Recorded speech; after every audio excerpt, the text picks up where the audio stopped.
записи. Мне нужен пример, да? Пример. Пример есть.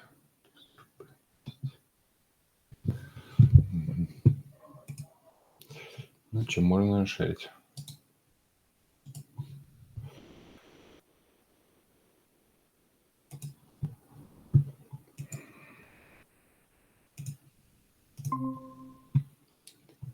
Попробуем. Итак, вот у нас что создалось в последний раз. Это по нашим шаблонам получается. А где я сами шаблоны положил, вопрос, да?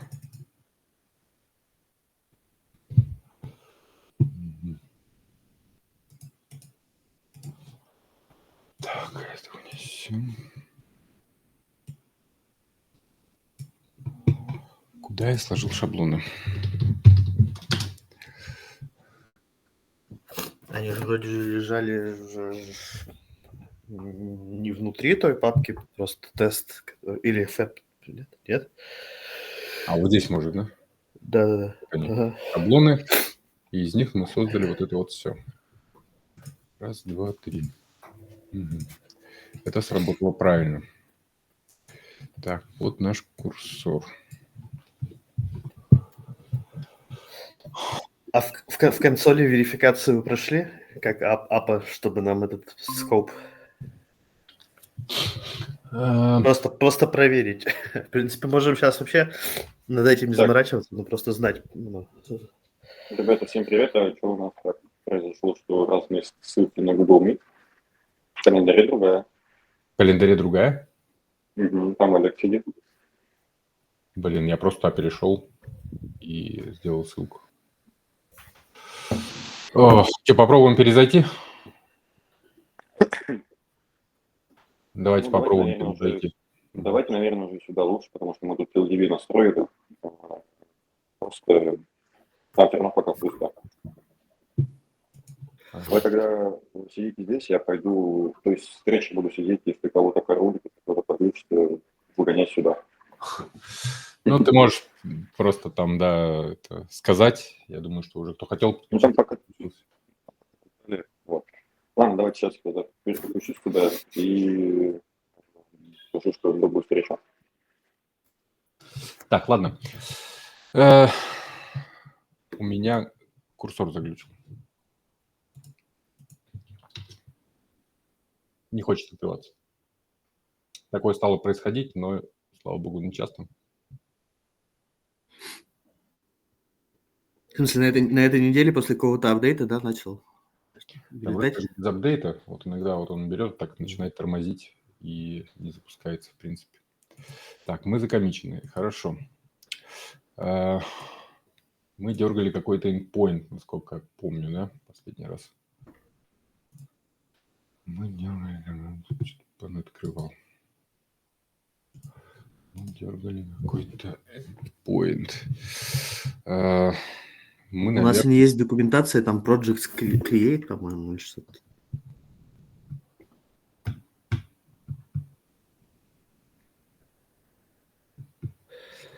Так, давай сейчас погрузимся, да.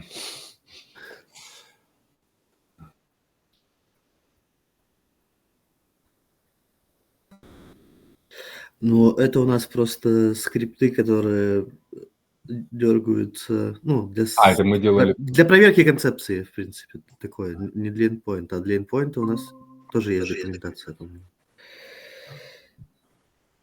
Это мы что-то делали, но забыли, да? Так, а потом у нас должны были быть, да, вот так мы как-то запускаем API.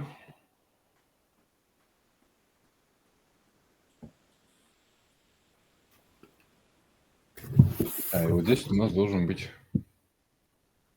фронт.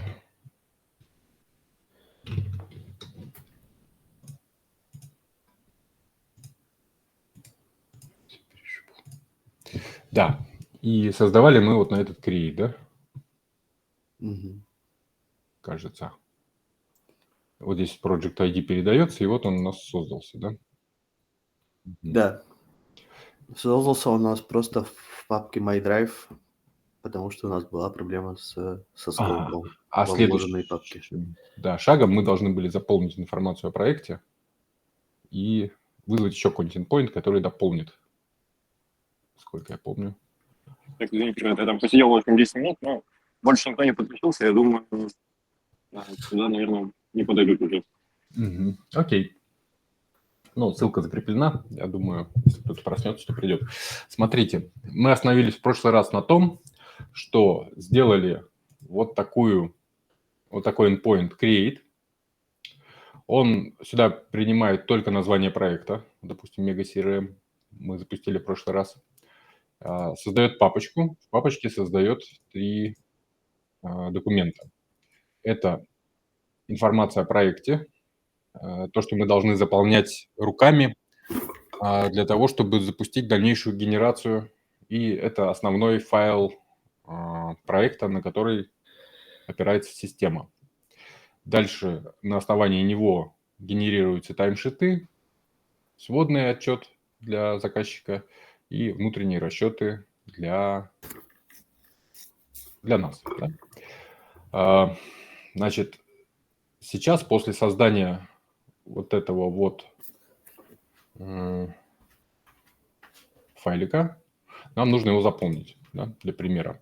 Мы можем вообще взять, наверное, прямо отсюда вот эти вот данные. Таймшита пока нет, его нам должны создать. Все остальное мы прописываем руками. Правильно?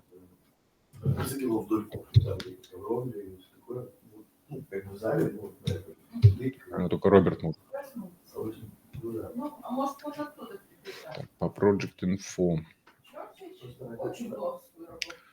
Это я не помню.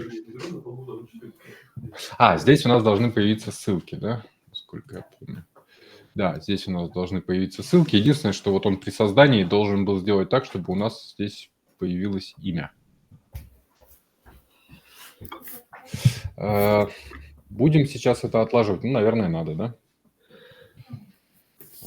Значит, Да, ну мы хотели, у нас в планах было почистить, покрыть тестами и продолжить, но ну, давайте. да, может быть, это отладить быстро, одним промптом получится, и потом вернуться.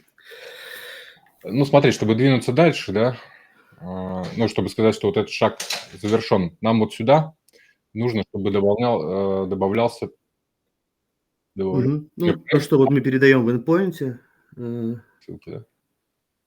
В endpoint мы передаем только название проекта. Да, ну вот, и project name должен сюда тоже, да, И прокинуться? сюда ссылки должны лечь. Вот, судя по нашему примеру. Ага. Он же их создал уже. А ссылка на себя самого, ну, наверное, не имеет большого смысла, да? Или имеет? Ладно, пока давайте пропустим. Так, хорошо. Наверное, пора как-то его инструктировать. Ой, тяжело начинать всегда. Так, Sonnet 3.7 Thinking. Приложение крутится. В прошлый раз мы доработали endpoint, который создает первоначальную версию документов для таймшитов.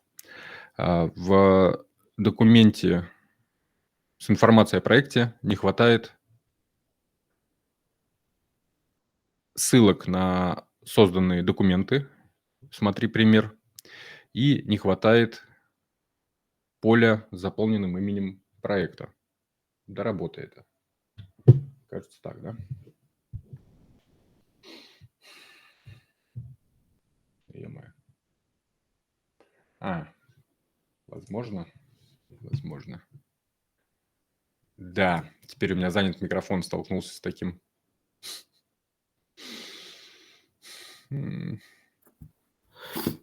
То, что он на стриме занят, он не может параллельно. А как раньше это работало? А вот раньше как-то работало, а теперь вот перестало. Прикинь. Он мне тут ошибку выдает. Блин. Ну ладно, микрофон, наверное, уже не будем чинить, да?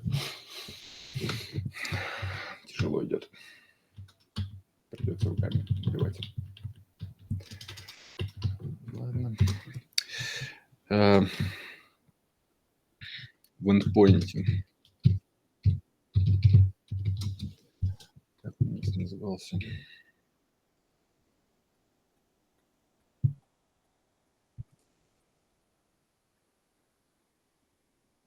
Ладно. Ой, ты что будешь делать? Эндпоинте.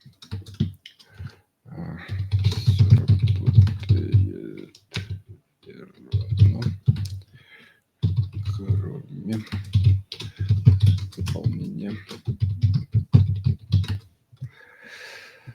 созданного документа.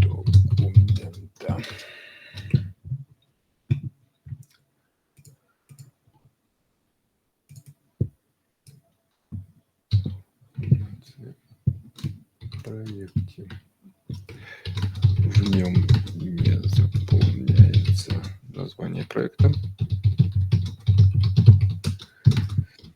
и отсутствуют ссылки на создание исходный, как мы их назвали, на расчетный исходный отчет.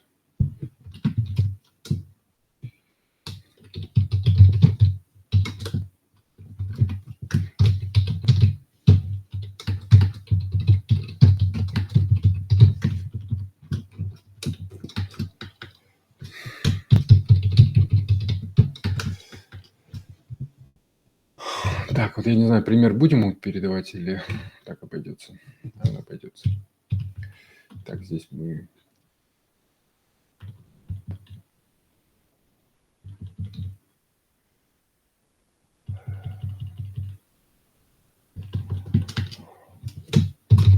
Пример.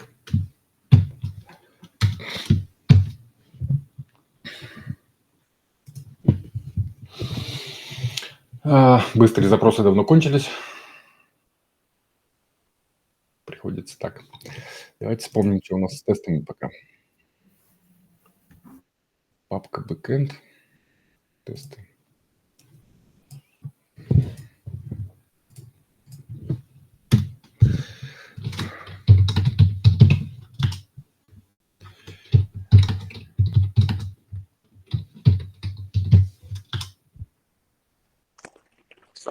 Так, тесты пока прогоняются. Coverage не очень большой. И линтер у нас настроен, нет?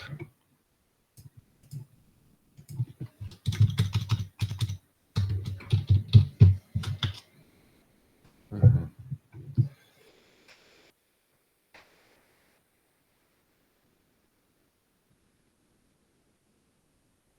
Ага. Отсутствие заполненных. Ага. Давайте доработаем. Create project, он называл update project info sheet. Нормально. Передавал.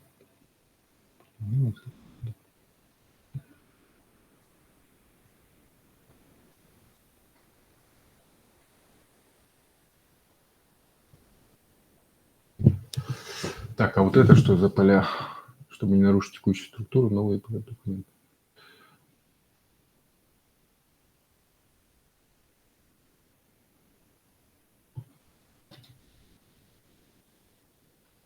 Давайте запустим, посмотрим, что получится, да?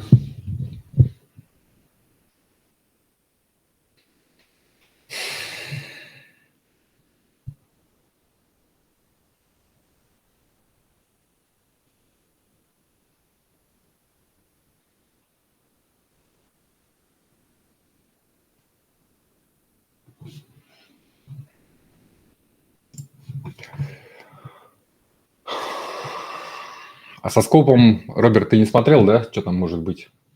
Как это решить? Мы же на одобрение в стиле. Надо посмотреть в консоли, да. А так, как будто бы в этом была проблема, что у нас не было. разрешение создавать в папке, не созданной нами, не созданной приложением. Мгм.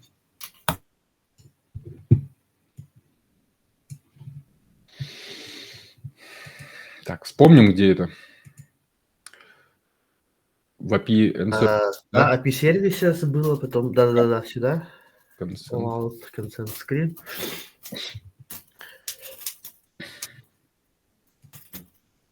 Мгм. Так, он говорит, что все сделал.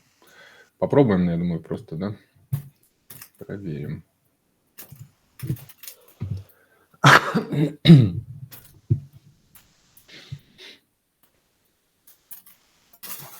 Мгм.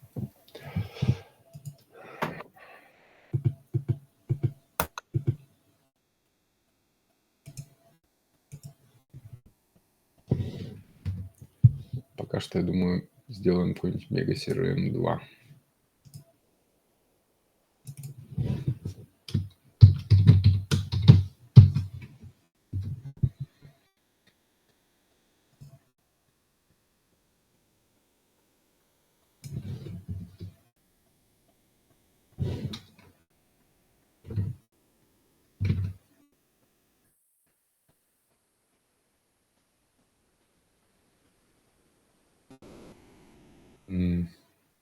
Прикольно.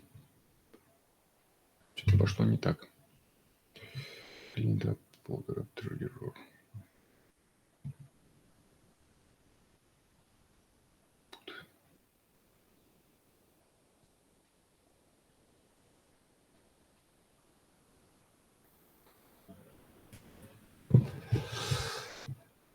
Что-то пошло не так. Вот мы запустились.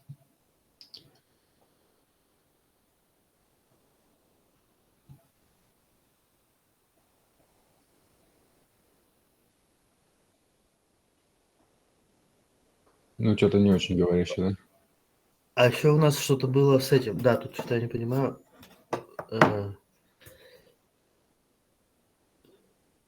Почему, ну ладно. Почему-то он 500, а почему не дескриптив?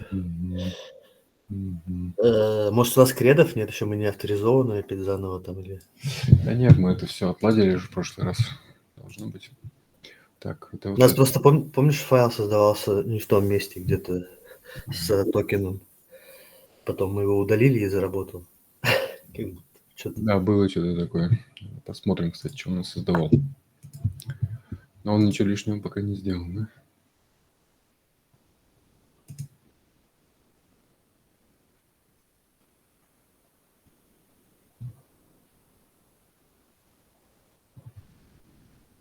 Давай попробуем прошагать.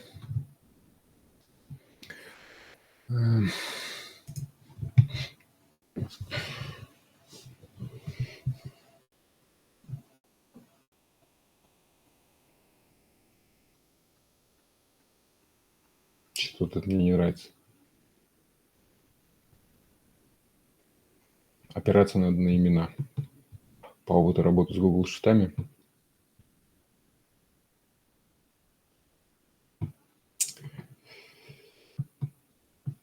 Так. Как нам теперь найти endpoint, в котором это происходит? Значит, в стапе у нас повесился API-роутер.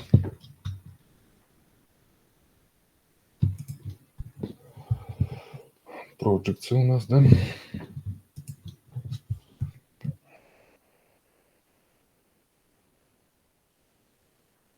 Get, create, наш, да? Create, post. Значит, вот он пошел. Попробуем.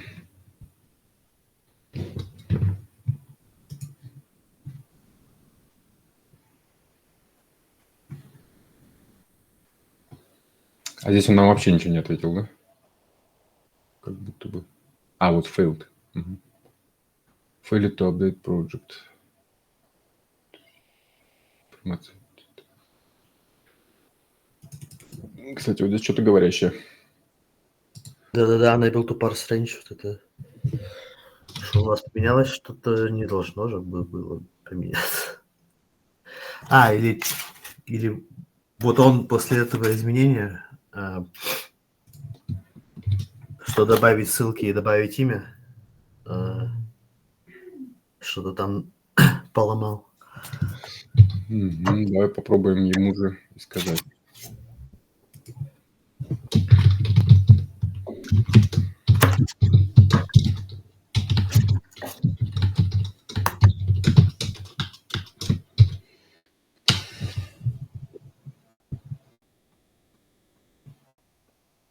Так, а мы продолжаем.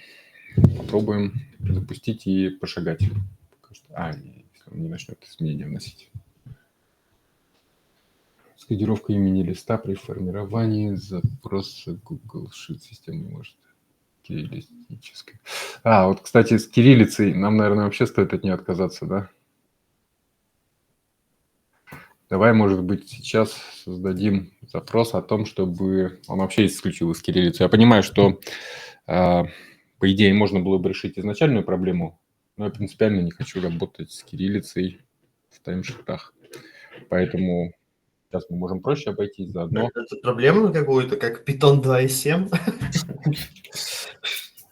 Ну, либо можно попробовать это отладить, а потом избавиться от кириллицы. Ну, давайте так, хорошо.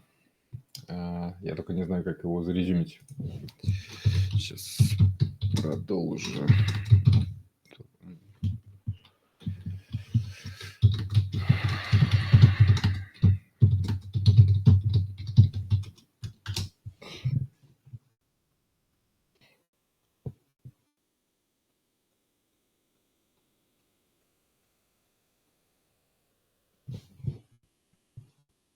Python 2 с кириллицей тоже работал, только нужно было правильно работать.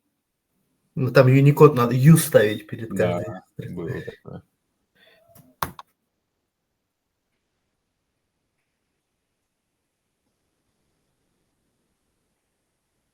Смотри, он сам решил не использовать кириллические имена. Молодец.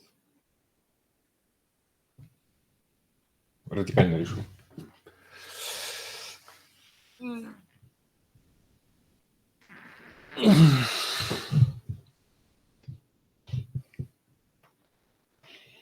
Можно было бы, конечно, ему... А как у нас будет отчет называться, если там Иван Иванов, или все имена будут тоже поэтому? Ну, кстати, это хороший вопрос. Ну да, мы будем использовать латиницу. Нам давно это нужно было сделать, потому что команда становится интернациональной. У нас уже есть имена, которые, кириллицей либо сложно писать, либо они смотрятся неестественно. Поэтому, это назревало.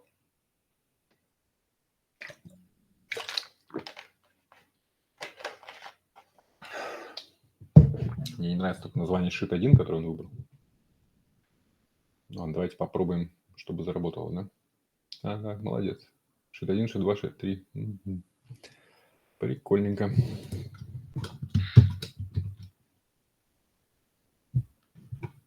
Чем мы останавливаемся?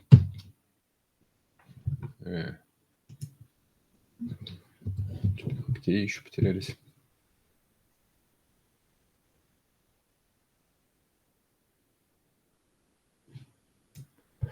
Тут есть одна идея.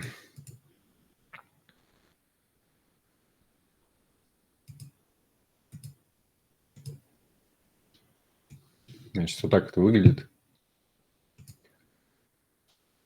Сделал промпт, температуру. Теперь он, уже не помню, когда ошибался в последний раз. И вот здесь я явно выбирал девайс. Можешь попробовать так.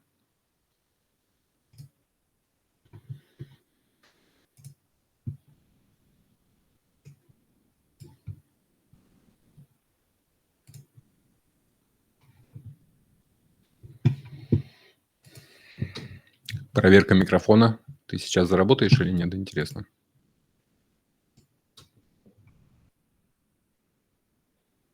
Ага. Заработал. Хорошо. Будет немножко попроще. Так, сервис мы перезапустили.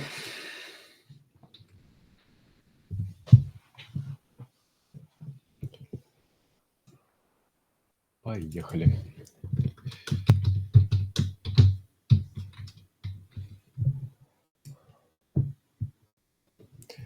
Раз уж пошли шагать. Это наш темплейт, в котором лежат документы. Это что такое? Это нет, это просто, да, темплейт инфо проекта, репорта и расчетов. Мы создали модельку, которую передали наш Project Name Mega CRM. Угу. И теперь просим его сделать проект. И вот это вот основная задача получается, да? Теперь мы должны попасть куда-то сюда.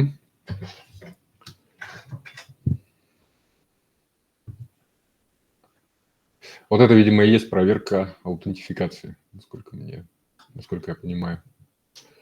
Вниз не пойдем. Какой-то ID. Мы им запомнили. Ага, фолдер none, это потому что нам не давали создавать его. Ага.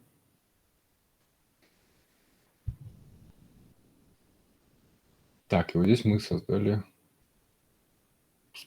успешно создали фолдер. Давайте проверим.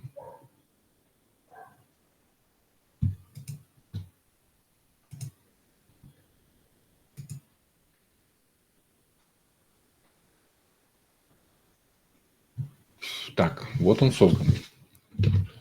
Отлично.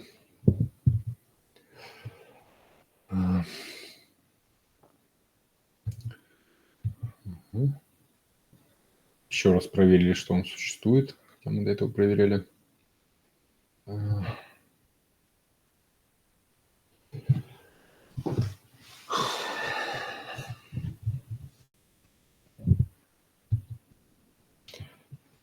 А это что мы сделали?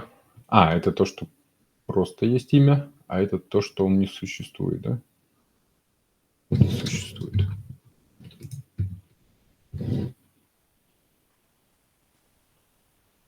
Нет, его все еще нет.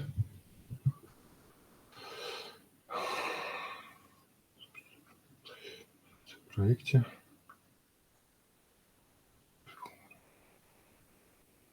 Ага. Угу. Понятно, да? Вот здесь и есть создание нашего документа. То есть он вот в эту вот папку, вот из этого шаблона скопирует в спредшит с таким именем, который создаст по этой маске, и положит вот в этот фолдер.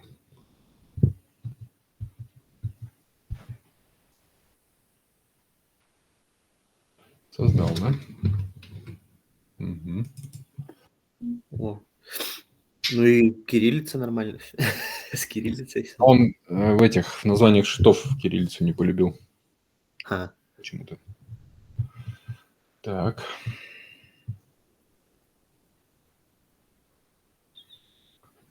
Это что?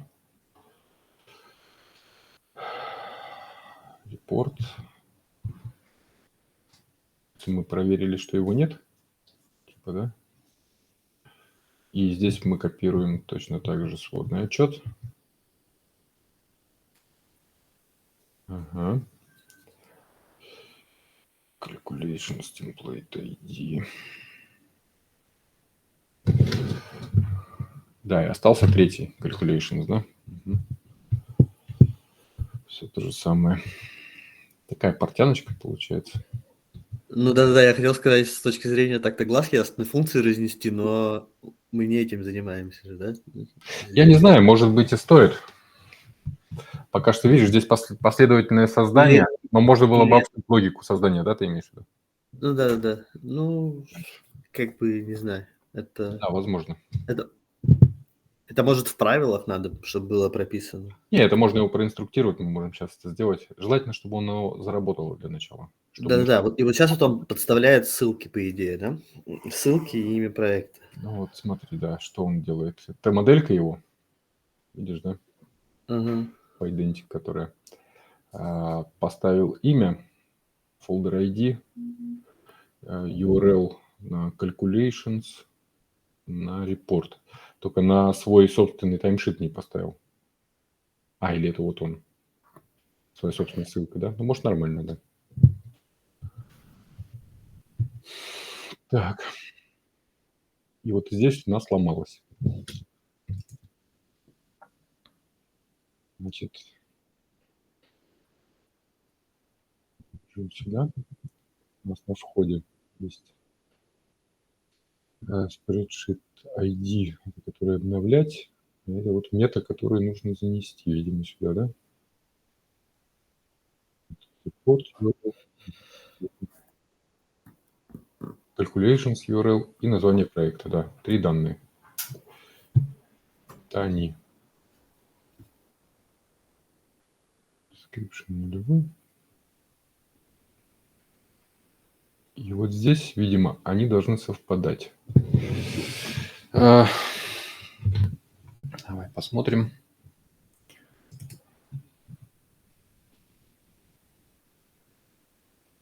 А ничего, что они у нас вот так идут? Здесь это все правильно. Вот так. Нам нужно, чтобы Project Name, Payment Distribution и General Expenses заполнились. А у него такие названия другие здесь вообще. Он не знает, какие у нас названия. Странно. Ну вот, мне кажется, здесь он и валится.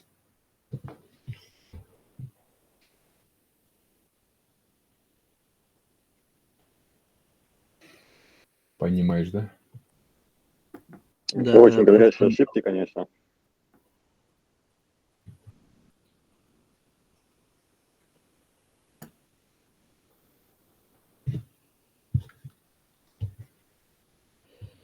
Так.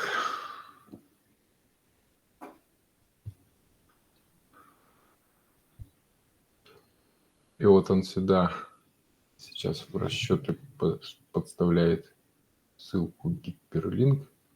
Это формула, видите, да? Вот формулу пошел. Ага. Calculations URL. Ага. И пытается ее вставить в расчеты. А должен использовать Project Info. expenses, general expenses. Ну, сейчас он должен завалиться. А range это приблизительно, да? Ага. И он решил, что ошибка у него в том, что называется неправильно, да? И вообще посчитал, что это шит 1. Ну, короче, да, понятно. Ладно, теперь задача в том, чтобы его проинструктировать так, чтобы он понял свои ошибки. И вот здесь он валится, да? Да. Ну, все логично.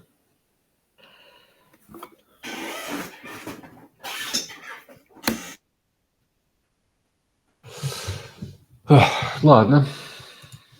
Давайте попробуем инструктировать. Значит, для начала я предлагаю открыть ему вот этот файлик. Ой. Он его удалил. Клево. Клево. Че? Он пошел и удалил то, что у него не получилось апдейтнуть? Да, он там писал, что клинап в случае неудачного завершения запроса. Он добавил такое. В принципе, Отчаянный неплохо. парень. Да? Я просто хотел руками это удалять, но он уже сделал, ладно. Так что даже ничего. Я ему даже пример же привел, да? Вот он проигнорировал, получается. Так, расширенность есть? Ну, то есть он в примере же не знает, как он назывался. Сейчас попробуем проинструктировать его снова. Внимательно проанализируя этот документ. Он содержит ту же структуру, что и шаблон. Возьми оттуда название шитов, название ячеек. При обновлении данных нужно опираться на заголовки. Не используй координатную сетку Google шитов.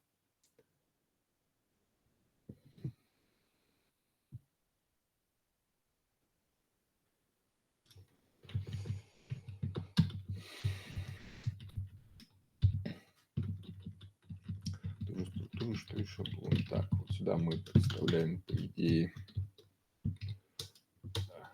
Спасибо. Наш док. Он содержит ту же структуру, что и шаблон, который мы используем. Туда название кодов, название ячейки.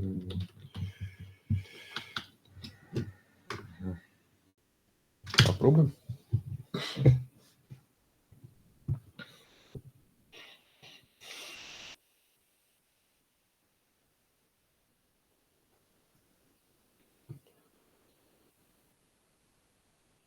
Чего он тут надумал? Заголовок. Ага, таблица данных, включающие поля. Это же эти специалисты, да?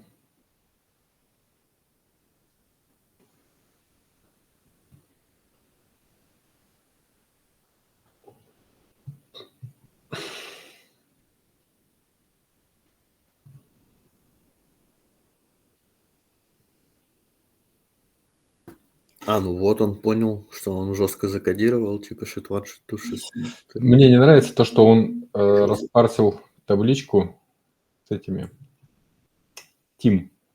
А нам надо сейчас Project Info было распарсить. Вот я не знаю, он там под капотом это сделал или нет. Или опять пойдет косячить.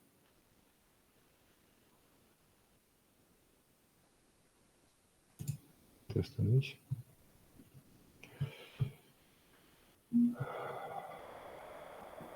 Он удалил вообще, да, эти сейчас, то, что он создавал информацию о проекте. Как будто он сейчас наворотил тут, то, что надо откатиться. Не, ну он сейчас нормально, он сервис переделывает. В модели не полез, я надеюсь. А в модели не полез. Я же тебя остановил.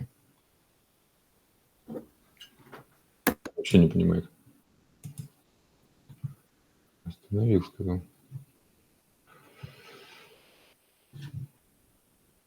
Так. Давай сразу сюда тогда breakpoint, да? Остальные уберем.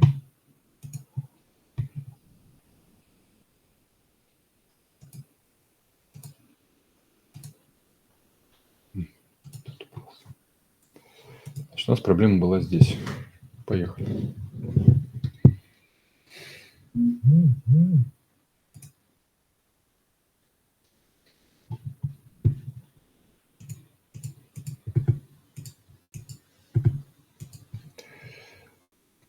Снова.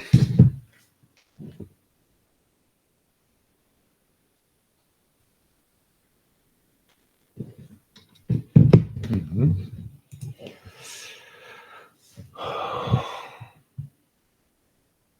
На входе Spreadsheet ID, Project Meta, который содержит, опять-таки, необходимую информацию. Да, тут все в порядке.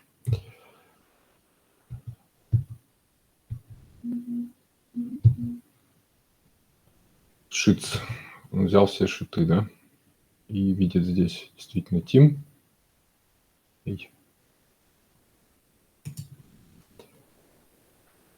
Видит Team, видит Project Info, Project и экземплы. Все правильно. Это наши. Вот это мне не нравится, что он берет по нулевому. Давай сразу ему скажем.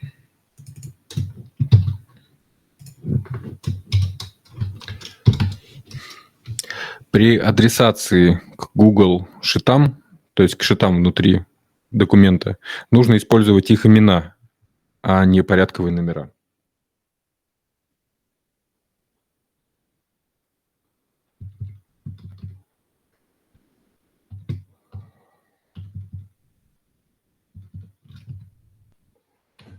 Надеюсь, поймет.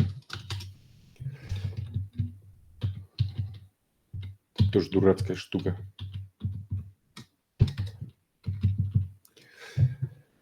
Так, ладно. Значит, взял. Это Team. Надо не Team. Блин. Да, у нас нулевой же не Project Info, а какой там. Ну, тут Так, Team, да, но нам нужно Project Info, поэтому не надо опираться на порядковый номер. Мы потом можем да, выстроить в любом порядке, но это ненадежно. Так, ну я думаю, дальше опять свалится. Есть ли смысл шагать? Так, мету заполнил.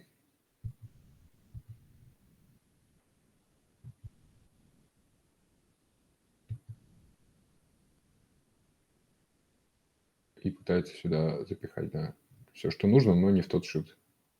А так все хорошо. Ладно, давай остановим.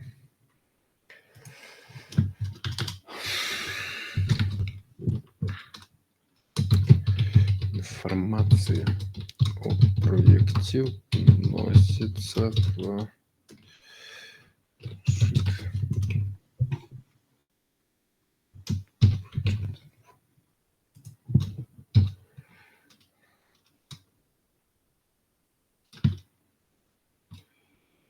Всё вроде. Так, пока можем посмотреть, что у нас здесь.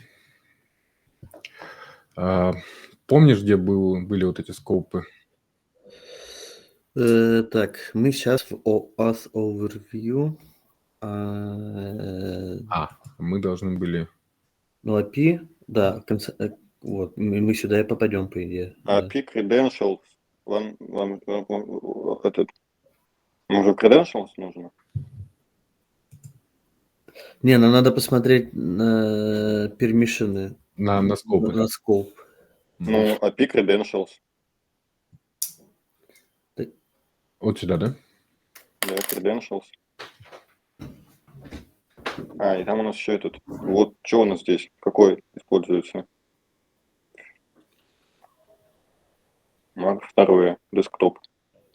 По Client ID можно, наверное, сравнить. Не, нам надо... Нам надо скоп указать. Так вы нажмите на него и посмотрите там список флешку. скопов. Так, мы verified, не verified.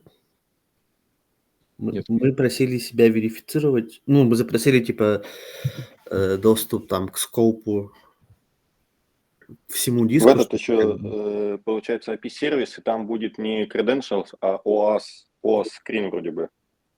API-сервис, OAuth Screen, да, концепт Screens. Вот, вот там там, видели несколько раз, да? тут и сидим. Да. А что внизу? И все. Блин, что они куда все подевали-то? Да, у них все время так, каждый раз с нуля ищешь. Так, а ну-ка зайди в Clients. Подожди, вон, какие-то скопсы были. И у нас ничего нету, да? Хотя мы вот, да, тут добавляли этот драйв без точка файл. Где-то вручную их можно было добавить, помнишь? А вот здесь нет такого. Да. Не, можно ниже просто. Подожди, вот там он где-то был только что, где выбирать можно было. Вот add or remove scopes. Ага. И там ниже. Вот здесь было же, да? Да. И куда он делся? Можем вставить ссылкой.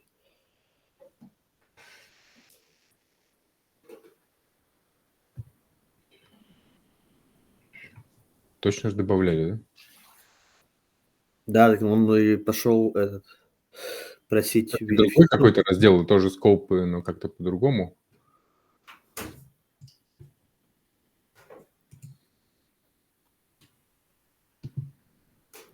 Так, все через одно место. Так, ладно, пока, наверное, он додумался, да? Угу. Давайте снова смотреть. Функции растут, кстати, да? Это мы еще не начали.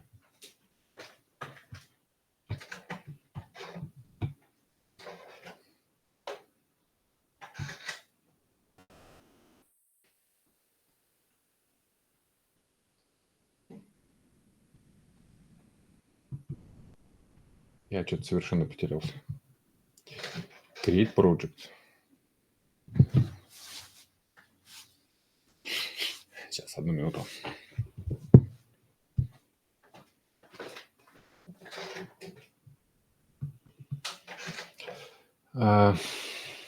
Так, копирование из шаблона. А у нас было что-то здесь связанное с чем?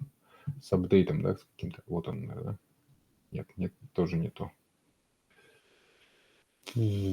Update Specialist Sheet, да? Называлась функция. Вот это вот, update periods? Нет. Да. Нет.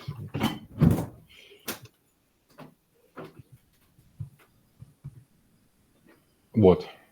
Точно. Оно, да?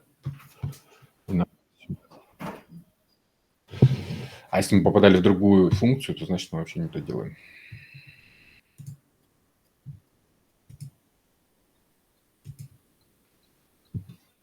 Точно, да. Чуть внимательнее надо, да.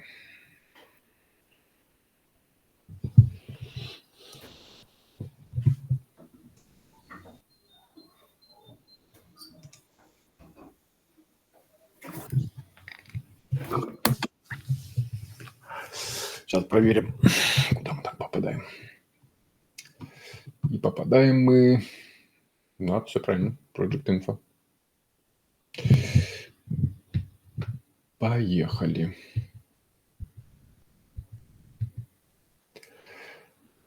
Шиты взяли. В шитах 4 штуки. Project Info ищем. Нашли, да? Интересно, да, он... Можно было бы, наверное, тоже как-то обособить, да?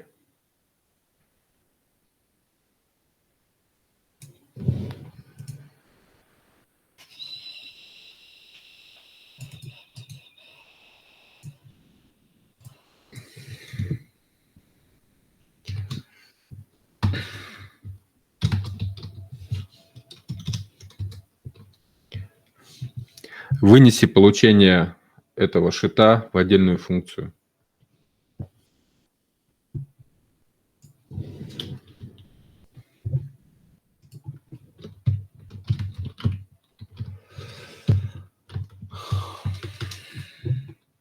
Так. У нас есть, да? Properties title. А что такое есть?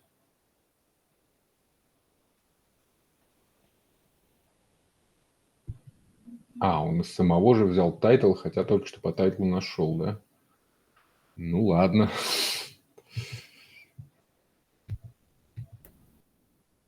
Ладно. Name value, поставил project name. Мгм.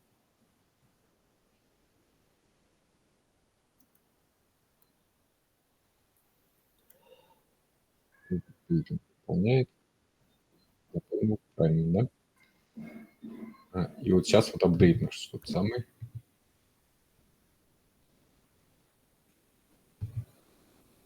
Project data, хоп.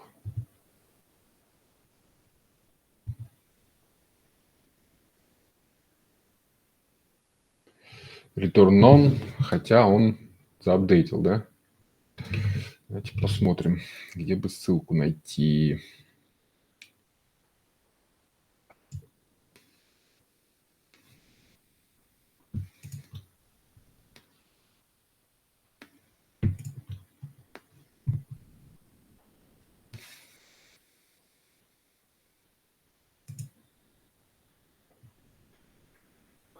Как открыть этот каталог, где он лежит?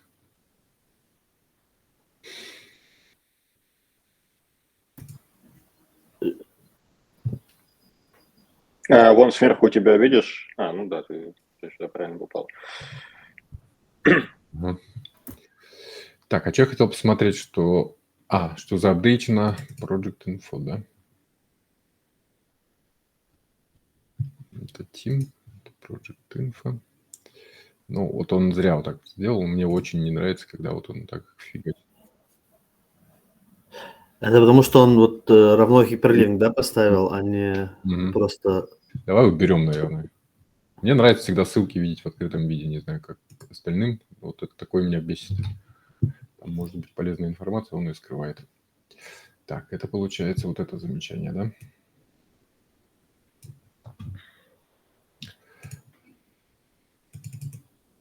Так, и давайте тогда, может быть, у нас где-то повторяющийся код был, да? Так, вот здесь я жму Accept, обычно просто, чтобы попроще выглядело без этой красной страшной хрени, чтобы можно было работать. Теперь, что мы хотели? Во-первых, гиперлинки уберем.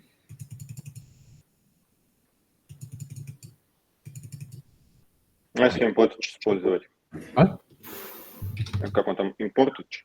Не помню, называется. Или ты имеешь в виду, чтобы он там что делает? Он там выгружает список или просто ссылается на него? Мне не нравится, что он ссылку приводит вот в таком вот виде, а А. не как просто В ссылку. открытом виде, в общем, Да. надо. Ну, То есть он можно просто не оставить, ссылается.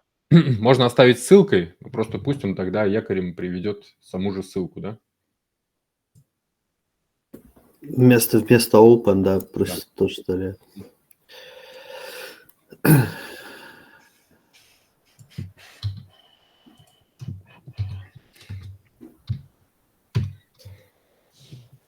А здесь вместо open поставь само значение ссылки. Лучше, наверное, даже Ссылку. написать убери этот гиперлинк. Сейчас мне нужно передиктовывать. Так, что ты говоришь? Я говорю, нужно ему лучше написать, что убери этот. Вообще, в принципе, хайперлинк и подставь просто значение, да и все. Да, А то он можно. подумает, что Да, можно, но удобно, когда там ссылка, чтобы по ней можно было кликать, но при этом хочется видеть. Да, он потом так- его будет как текст просто можно воспринимать. Давайте попробуем так, просто с гиперлинком. Поставь вместо open само значение ссылки, чтобы можно было по ней кликать, но при этом это оставалось, чтобы внутри была ссылка отображалась. Ну, как получилось. Так, а разве Google в таблицах не выводит, не парсит ссылку самостоятельно? Он парсит. Иногда нужно добавлять пробел или Enter для того, чтобы он ее переформатировал в ссылку. Я не знаю, будет ли это... Через API сделано. работать? А? Будет ли это через API работать? Да. Ну, то есть у него бывают ссылки, прям, которые не кликабельные. На чем мы остановились? Да, давайте, может, пока вот это вот оставим, эти замечания, а дальше попробуем немножко порефакторить, да? И скопы найти. Так, и здесь-то что, мы добьем его? Здесь он нам должен был вернуть 200, да. Угу. Project info, spreadsheet URL.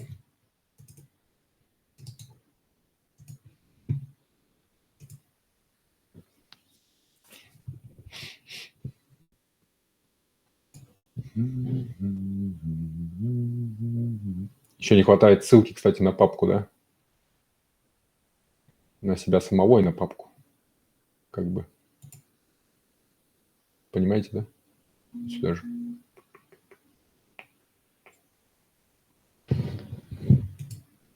Давайте уж сделаем. Вот это вот надо было убрать.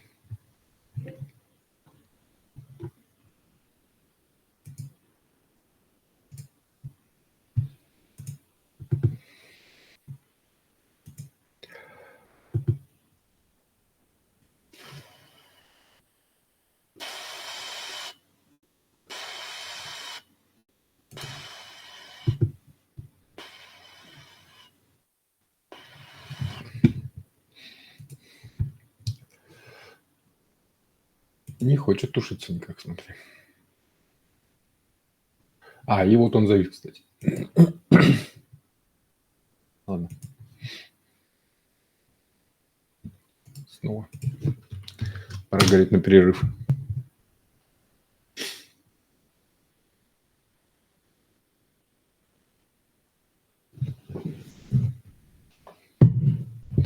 Ну ладно, сегодня хоть немножко программируем. Уже веселее. Так, и давай тогда добавим, да, информацию. По идее, мы тогда добавить ее должны в шаблон сначала, да? Шаблон. Здесь. Information. У нас здесь Project Info. Давайте вот отсюда начнем. Project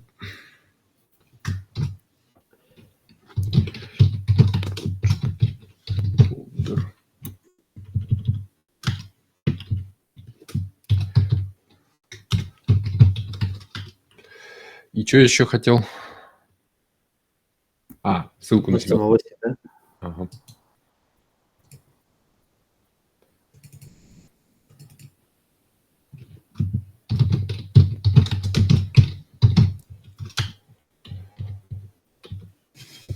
Так, на себя самого. Что использовали? Это примерно отсюда. Мгм. Это вот отсюда. Значит, фолдер будет вот такой.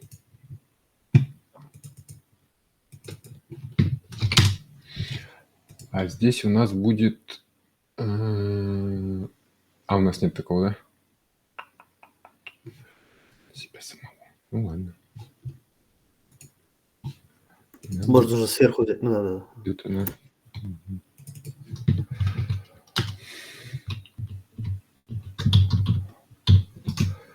Эту структурку забрали сюда. Так. Открыт. Мгм.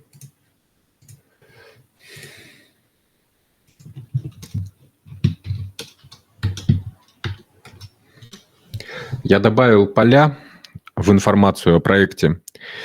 2 поля. Первое – это ссылка на сам шит с информацией о проекте. И второе – это драйв, ну, то есть папка, в которой лежат все сгенерированные документы. Сделай так, чтобы они тоже заполнялись.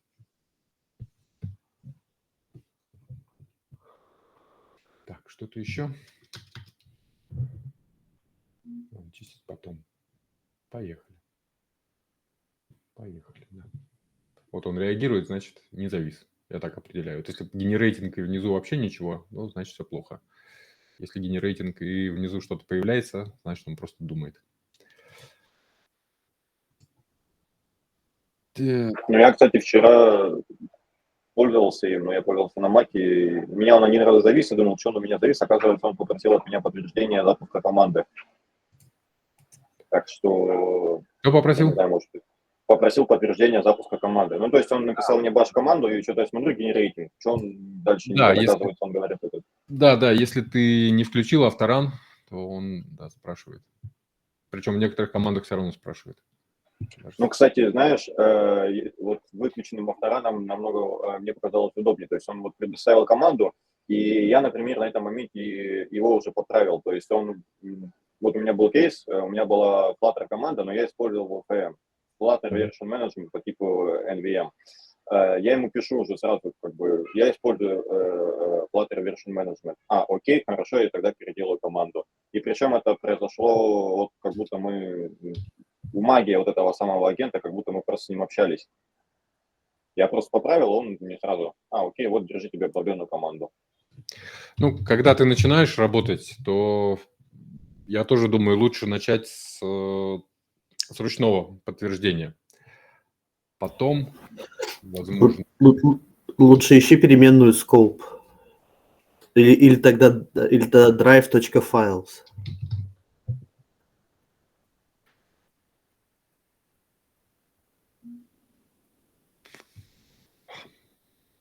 Сколько его там?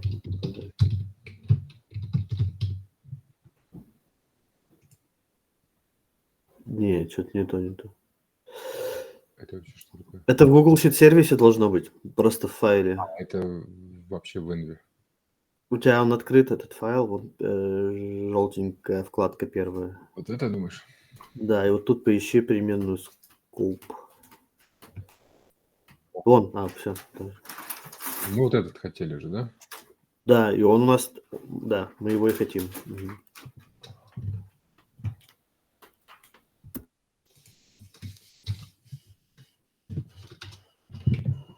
Давай, этот тоже, да?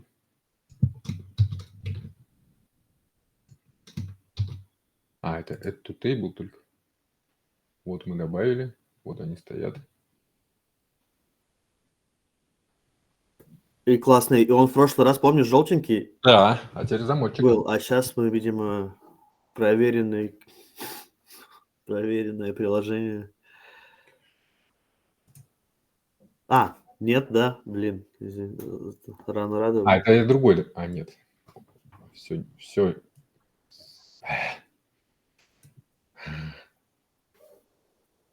Просто мы же уже просили его. Not verified. Может, мы что-то должны сделать? Как заверифицироваться? Не надо было ссылку закрыть. Approval required. Because you added А как будто бы... Ой, боже мой, вот Google постоянно. Ты хочешь просто потестить их API для своих внутренних нужд, а ты должен куда-то что-то сабмитить. И инструкция ссылается на другую инструкцию, та на третье. И...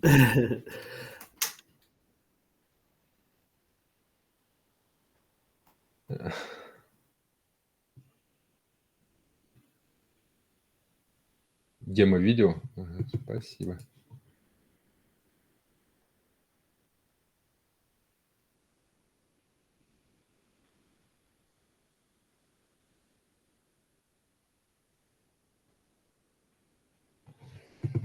Не, я думаю, что проще это не трогать.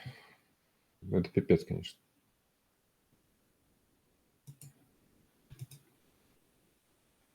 Демо-видео сюда, да? Спасибо.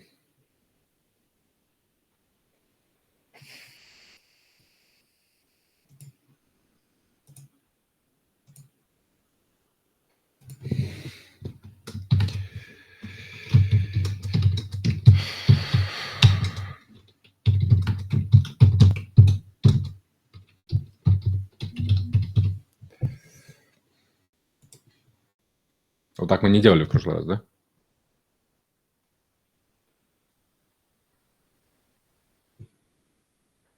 Ладно. Посмотрим. Так, ну что ж. Ты говоришь, все сделал, да?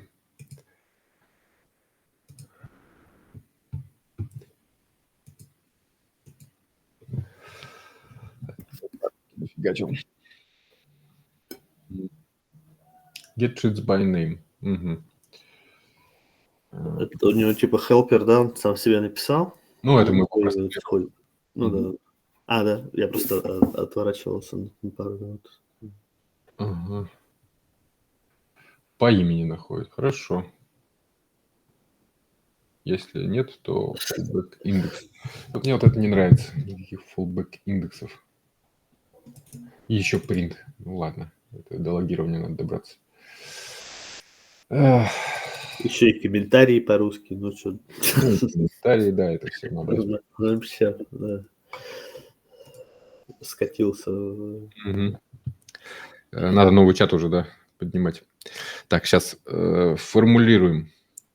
Убери fallback индекс. Не надо, пожалуйста, обходных путей. Если ты не нашел нужный шит, надо падать и говорить об этом пользователю.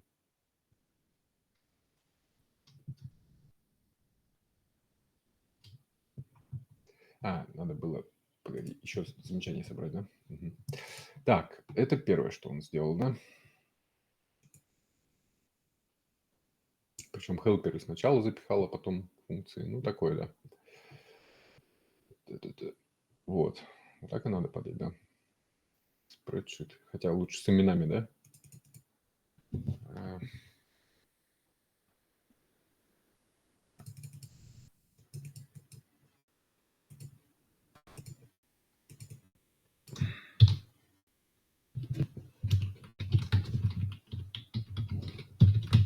Пока себя не лучшим образом показывает, товарищи.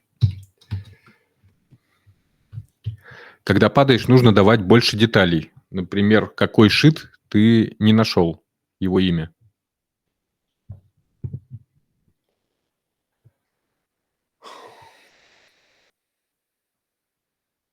Так, это мы же сами, да? Pen Project Info. О, стал пихать правильно. Угу. Угу. Ну, вроде все. Так, отправляем. Так, больше тогда не возимся со скопами. Считаем, что пусть так и живет. До лучших времен. Пока не сделаем приложение, потом, может, снимем видео. И ладно. Пусть пока открытым повисит. Значит, это у нас пример, пока не трогаем. Здесь у нас темплейты. И нужно сделать будет запрос. Мы его сделаем, когда вот эта штука доберется. Так, я выйду на минут 5, и мы вернемся. Добро? Угу. Перерывчик.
Мы продолжаем.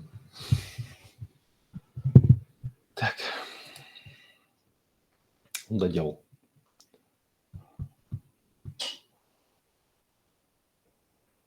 Ага, добавил. Теперь линки правильные. Проверим.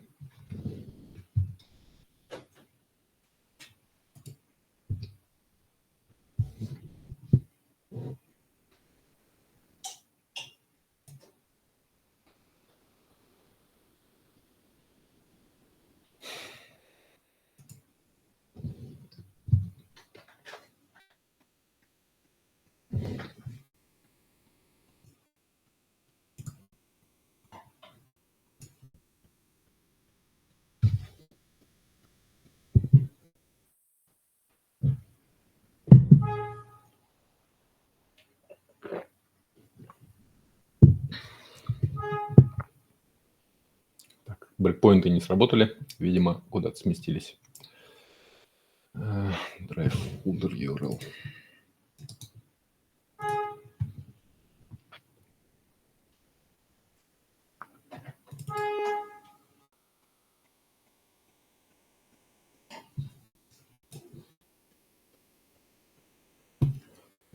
Вроде бы правильно. Давайте прощелкаем. Значит, инфо. Это он сам. Все верно.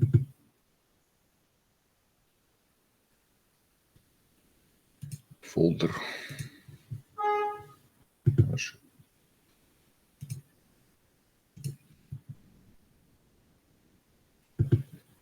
Distribution. Expenses. Все верно. Мгм. Клево. Так, ну что, теперь надо наводить порядок. Это тушим. Самая сложная работа.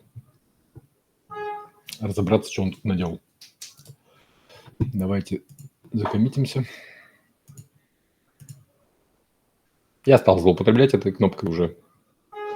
Нормально вроде по-человечески пишет. Что у нас есть? У нас есть... Я только ей пользуюсь.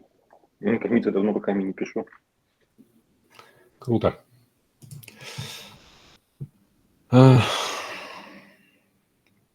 Здесь все прилично, да? Точки входа. Структура проекта, я думаю, нас устраивает. Мы ее смотрели в прошлый раз.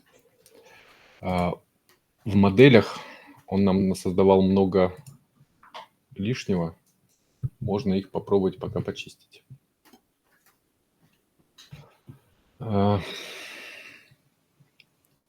Допустим, project status. То у нас где-нибудь используется.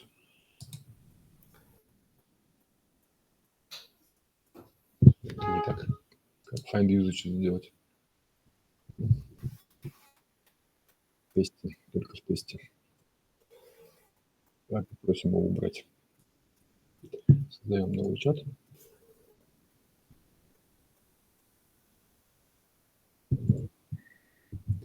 Пока убери сущность project status из проекта и вместе с тестами.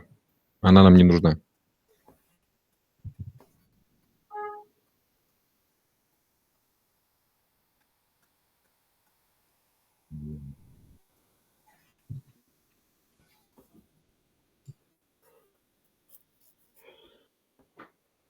Я не на ту кнопку нажал. Прошу прощения. Забываю. Пока убери сущность project status, эту модель, и из тестов тоже. Она нам не нужна.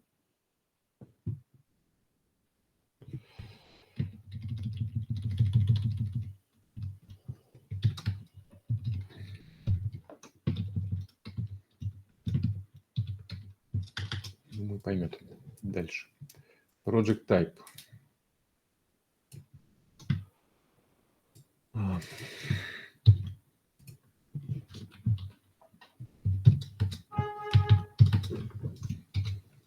Если не чистить, то контекст забивается лишними сущностями, и сложнее поддерживать и ему, и нам. Тоже убирай. По большому счету, мы сейчас только начали смотреть бизнес-логику более-менее. Вот, пошел project. Это та же сущность, где он нас хранит. Не, у нас еще есть project meta. Project meta response. Но project meta response, я так понимаю, нужен, чтобы нам отрендерить ответ. А вот сам project, мне кажется, надо совместить и оставить только те поля, которыми мы пользуемся, да? Давайте попробуем так сказать. Сущности project meta и project нужно совместить в одну модель и оставить только те поля, которые мы используем. Вот они.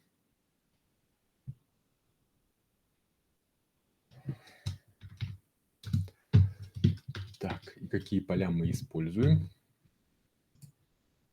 Наверное, вот это, да?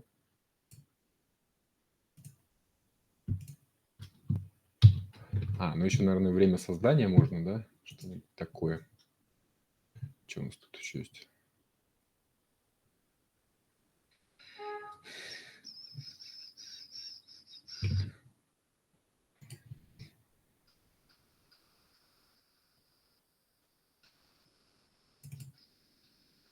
Ну, ID пусть будет, да? ID, name. Description мы добавим как-нибудь потом, когда нам будет нечего делать, да?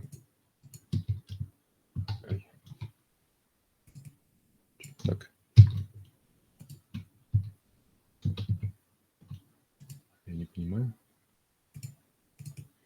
Понимаю. Это его особенность, да. Мгм. В смысле, он не давал скопировать? Ну, когда ты копируешь, он добавляет сюда. И, Типа, что ты выделил, а не в текст. Окей. мгм. И это прям неудобно, потому что Ожидание ну, другое от он этого не действия. понимает, да, ты не в текст вставляешь, а он просто прикрепляет это к чату.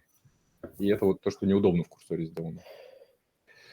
Так, вот это вот все не надо, не надо, не надо. А вот надо, получается, где у нас? Drive folder ID надо. Calculations URL надо. Хотя, может быть, лучше ID, да, чтобы он хранил. Уф.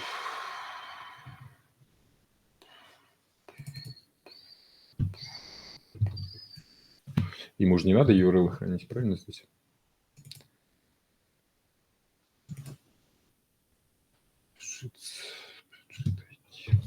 Ну, а нам для отладки неудобнее, чтобы они сейчас были. Переходим же из дока. Но он пусть в метареспонзе их оставляет, Мы, да, когда он их точно, там уже покажет. другую. Мы можем Но другую. лучше, чтобы он их вообще рассчитывал здесь в модели. Ему айдишника достаточно, да? Да.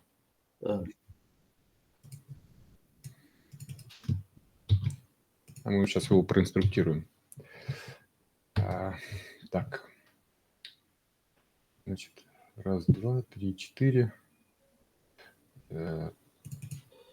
Так, фолдер. Сам. Report и calculations, да? Created add, да, надо направить. Да.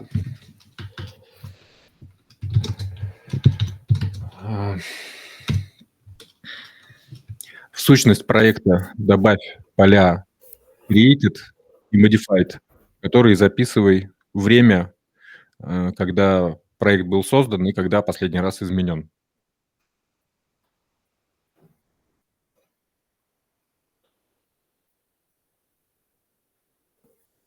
Так.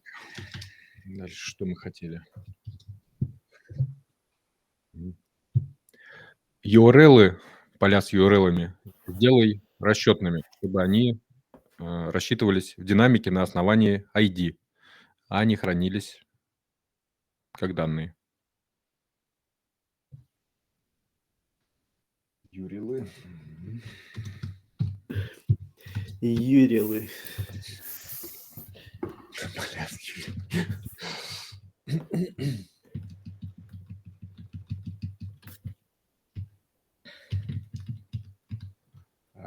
Есть же такой Урлов день, да?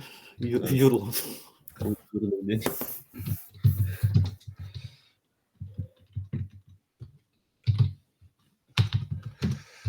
Модели.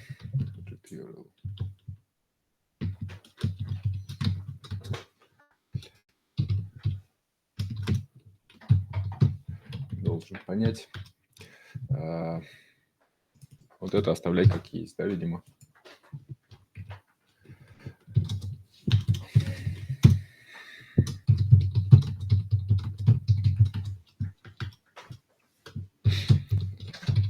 Убедись, что после правок моделей как это? Не убедись, да? Обнови, да? Обнови после правок моделей использование их в проекте.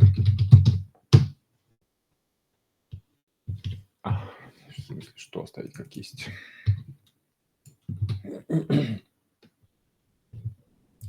Есть еще замечания?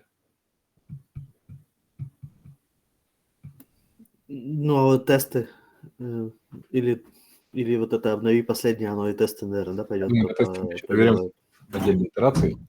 Если он сам не доберется до них, то мы дойдем до них. Сейчас хочется попрыть модели. Вот это вот, наверное, вообще удалить. Можно руками. Или пусть валяются. Не знаю, честно говоря. Давай удалим.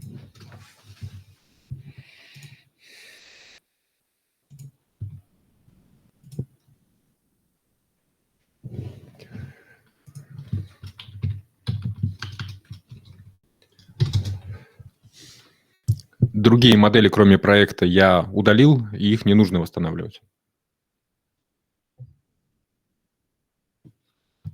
Убери их использование в коде тоже. В общем, мы таким образом, предполагается, что упростим сейчас кодовую базу проекта.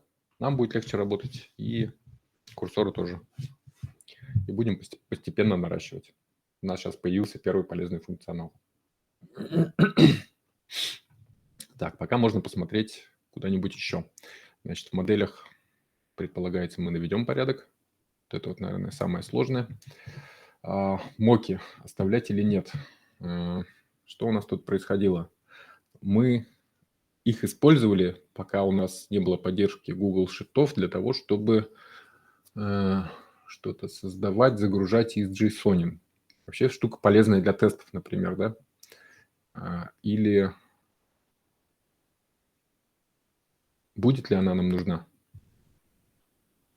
в будущем? Моки я бы, честно говоря, наверное, бы моки бы не делал, потому что смысла, то есть, ну, как бы, в этом тестировании особо нету. Проверять бизнес-логику нам бы, наоборот, мне кажется, проверять бы почаще бы интеграцию с Google Sheet'ами. Самое такое больное. Мы можем, наверное, его удалить, а потом, когда дойдем до тестов, мы будем лучше понимать, что мы хотим от mock-сервиса, да, и где его. Ну да, в принципе, тоже верно. Так, давай удалим. Надеюсь, он при работе сейчас его не создаст снова, потому что он любит иногда так делать по своей инициативе. Ты напиши ему об этом, что я Но я удалил его- mock-сервис. Да, я ему запрос уже отправил. Давай мы пока подготовим. Я удалил mock-сервис, обнови код, чтобы на него больше не ссылались. Опять не на ту кнопку.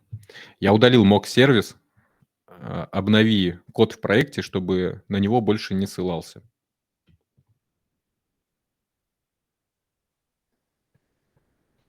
Так, и самое страшное. Портянка. Что у нас тут? 1000 строк. Нормально. Даже страшно смотреть, честно говоря. Вот это вот линтером выявляется довольно неплохо, поэтому трогать не будем. Всякие unused импорты и другие такие технические огрехи. Так, парень пока работает. Значит, sheet service. Неплохо. Credentials files. Find credential file. Так. Self. Тут нужен self. Ой. Ой.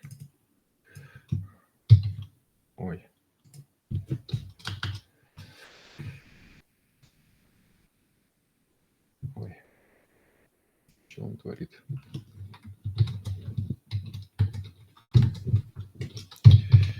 Используй баскрип.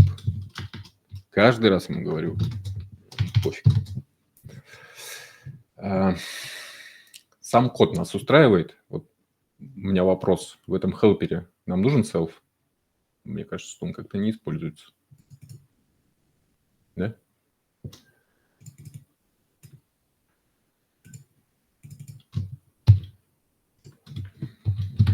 А в линтер такой нельзя запихнуть?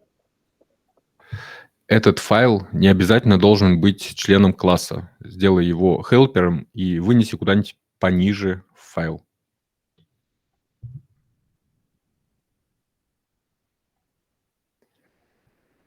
Линтер такое не знаю. У меня нет. Ну, просто у меня, я этот, на питоне особо не писал, но, например, в этом, в S-Lint. Слушай, может быть. Может быть. Удалять неиспользуемые эти параметры метода. Так, а еще credential. Документы. Роберт, не помнишь, где у нас credential вообще предполагается лежали? Вот вот лежат credentials. корни Они у нас... в бэкэнде. Да. А токен он создает в домашней папке. Так, а вот это мы убираем, да? Мгм. Да, но он до токена мы еще пока не пришли. Надеюсь, поймет меня. А вот этот тоже он пытается найти где-то Google Credential JSON. Давай пока тоже это не нужно.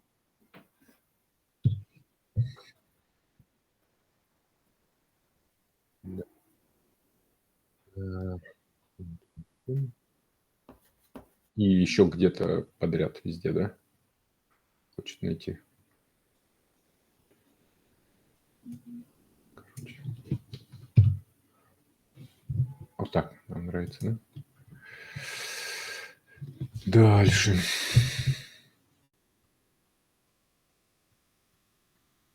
Ну, пусть тут развлекается как хочет. Initialize. Get credentials. Пошел. Страшно так. Здесь вот скопы. Тыры-пыры.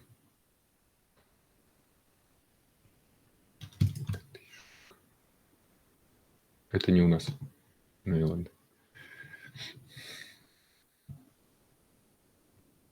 Тут он что-то делает, он с этим справляется, и ладно, я думаю.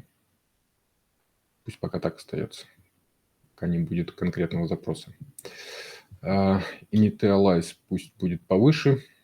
Здесь self не используется, а используется. А, кстати, а вот здесь он passlib использует. Так, токен файлы. Так, здесь у нас парень пока справился. Давайте посмотрим. Ой. Значит, project. Как выглядит?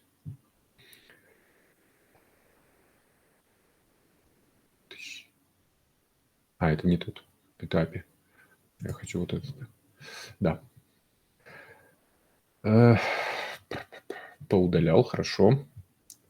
Оставил то, что просили, да? Computed field. Угу. Spreadsheet URL. Spreadsheet. А конфиг я его разве просил какой-то делать? Что-то не помню. А, это было, да? Это внутренний класс, да? Ага. Что-то подредактировал, мету убрал. Давайте просто примем, потому что не видно ни хрена. А почему все равно не видно? Потому что я его не так открыл, да? Угу. Смотрим.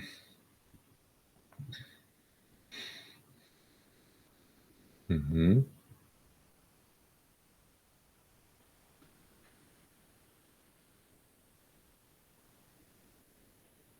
Ну что, неплохо вроде, да? Да, как вот то, что просили.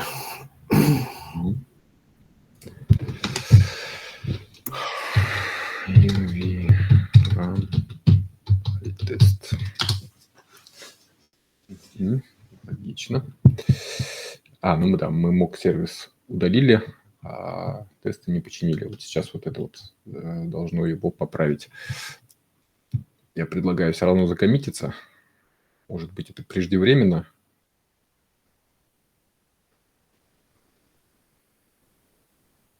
Можно хотя бы закоммитить, наверное, вот этот файлик, который мы просили сделать. Так, хорошо. Теперь тесты мы починим после вот этой команды. Здесь переделаем, тут переделаем. Ну и пойдем смотреть самый страшный файл дальше. Так, get credentials. Смотрите, вот тут что-то он с файлами возится. И вообще, хотим ли мы сюда лезть? Может, работает и черт с ним? Мы к аутентификации, я думаю, не будем возвращаться. Давайте, может быть, тогда забьем. Единственное, что нормально ли, что он здесь все это делает. Да ладно, пойдет. А вот тут уже все важнее. Create spreadsheet – это то, что мы используем.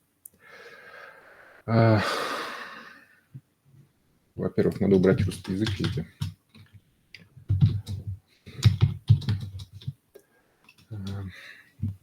Файлик. Google Service.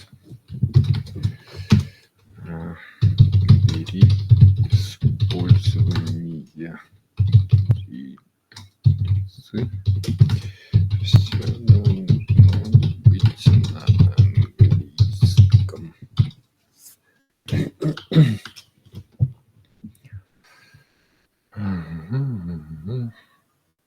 Это создание вообще некоторого, получается, спредшита, вообще неважно какого, да, типа хелпера. Мгм. Так.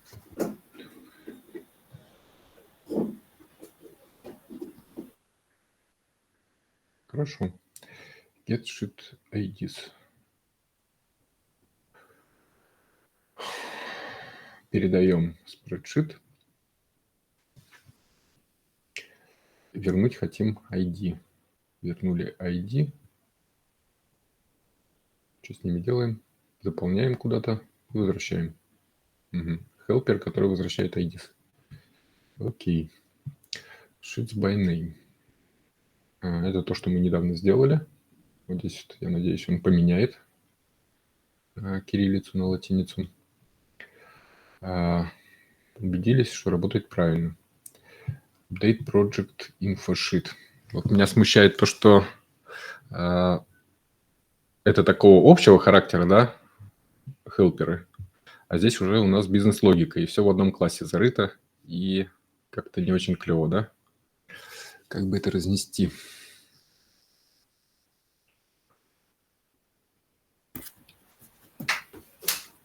Поделить на два класса, оставить один для общего, другой для бизнес-логики. Ну и в модуле вообще, может, блин.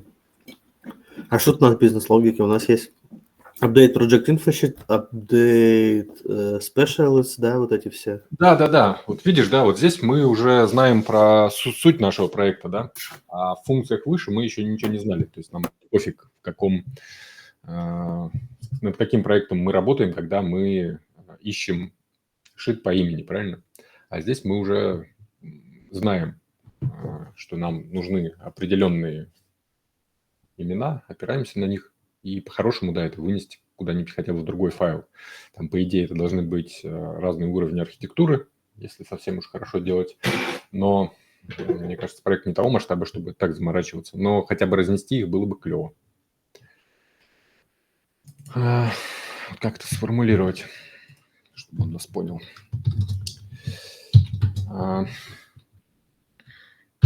Эту функцию и подобные, которые завязаны на бизнес-логику приложения, нужно вынести в отдельный модуль, в отдельный Python-файл, который положить рядом. Итого наш файл с сервисом для Google Sheet'ов разделится на два. Один будет содержать общие функции, такие как аутентификация, поиск шита по имени и так далее, а в другом будет содержаться уже бизнес-логика нашего приложения. Надеюсь, на ту кнопку. Угу. Ладно. Это уже тяжелая задача, которую можно было бы и одной выполнять. И вообще я не уверен, что сейчас я правильно делаю, что делаю это в том же чате. Наверное, стоило бы это в новом, да? Звучит тяжело просто. Да, вот так. 6. Значит, вот это он куда-то там вынесет. А вот это вот пока что нам не нужно, да? Статус. Ctrl-C.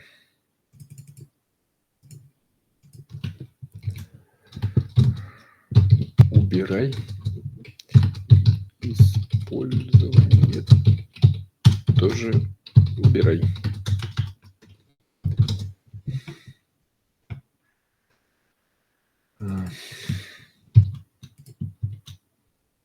Давай сюда.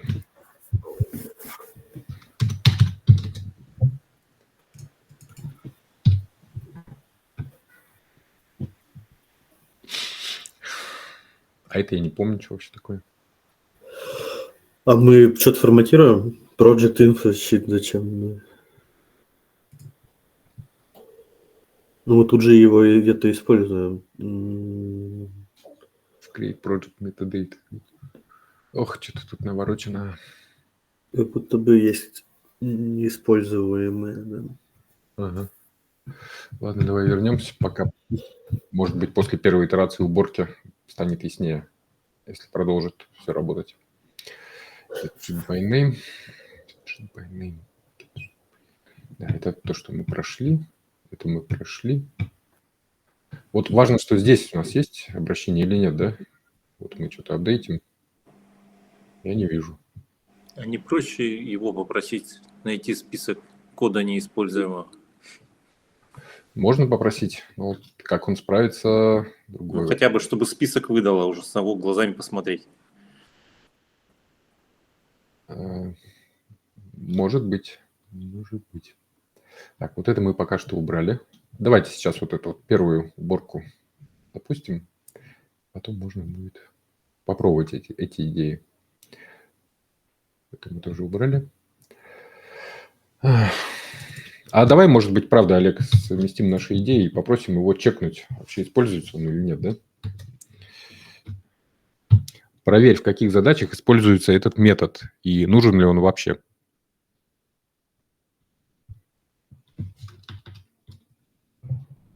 Хорошая идея, спасибо. Так, это явно убираем.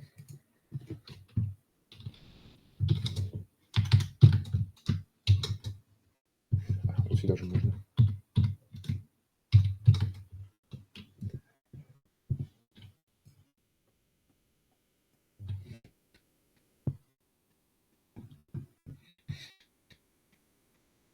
Тоже.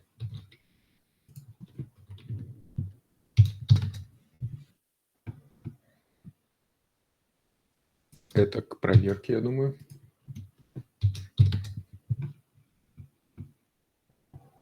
Create Drive Folder. Это, по идее, нужен, да? Так, здесь есть ссылка на бизнес-логику? Нет. Это должен вот остаться в первом модуле. Copy spreadsheet from template. Это, по идее, тоже на том же уровне. Так, а вот Create Project, не помню, вызывался или нет. Ладно, давайте после очистки посмотрим. Ой, какой он здоровый. Ну все. Я думаю, запускаем.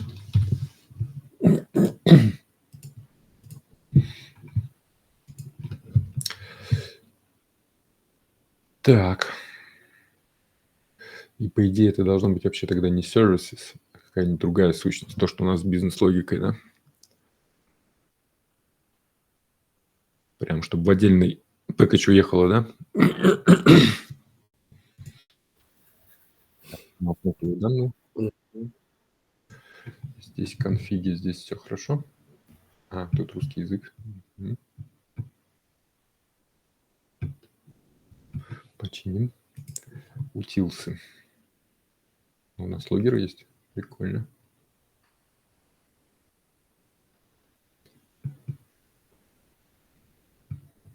Ладно, будем знать. Пока не знаю, зачем это все, но будем знать. Так, и где у нас API лежит? Кто помнит? А вот. Да, и API надо будет почистить сейчас.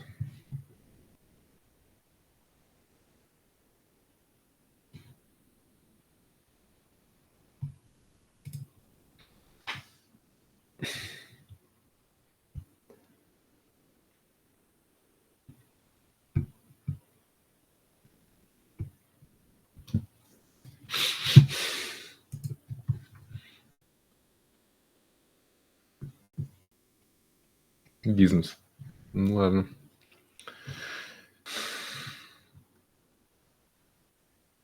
Вот я думаю, насколько стоит абстрагировать бизнес-логику. То есть мы там явно же будем сильно завязываться на функционал Google Шитов. Ну, то есть название всяких колонок, шитов внутри. Поэтому пытаться вынести и абстрагироваться от Google Шитов может быть очень дорого. Мы будем постоянно всякие вот эти вот колоночки куда-то там передавать. И, наверное, бизнес-логика прям будет сильно завязана на Google Sheet. Ну, с другой стороны, у нас же все-таки все это дело изначально была задумка в том, чтобы сделать это как Google Sheet, то есть у нас же там потом, думаю, но если будет стоять задача перенести на какую-то другую базу данных, то насколько будет легко это сделать, ну, вообще будет ли особая разница, там, абстрагируемся мы от бизнес-логики, абстрагируем ли мы бизнес-логику от Google Sheet'ов или нет? Ну, работать удобнее. Видишь, у нас есть модельки, которые Pydantic. Вот. Это модель данных. Ты их можешь крутить здесь где-то внутри приложения, а с Google Sheet'ами только синхронизировать. Ну, то есть ты что-то сделал, там какой-нибудь период закрыл, все это в памяти приложения, а потом вызвал какую-то функцию, которая пошла, это все в Google Sheet синхронизировала. Понимаешь? Или создал таймшит. Сначала создалась моделька специалиста с его таймшитом. Хранить в памяти, а если упадет бэкэнд? Ну, тогда операция не выполнится.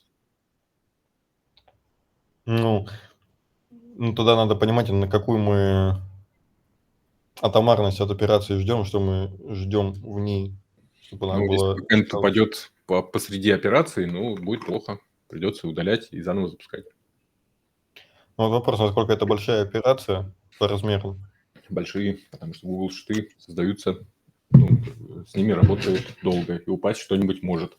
Ну, и будут тогда оставаться артефакты, это всякие недоделанные папки с проектами. Но мне кажется, мы можем на это пойти. Ну, тогда я не вижу смысла абстрагировать бизнес-логику от Google Sheet'ов. Знаешь, я говорю, что это удобство.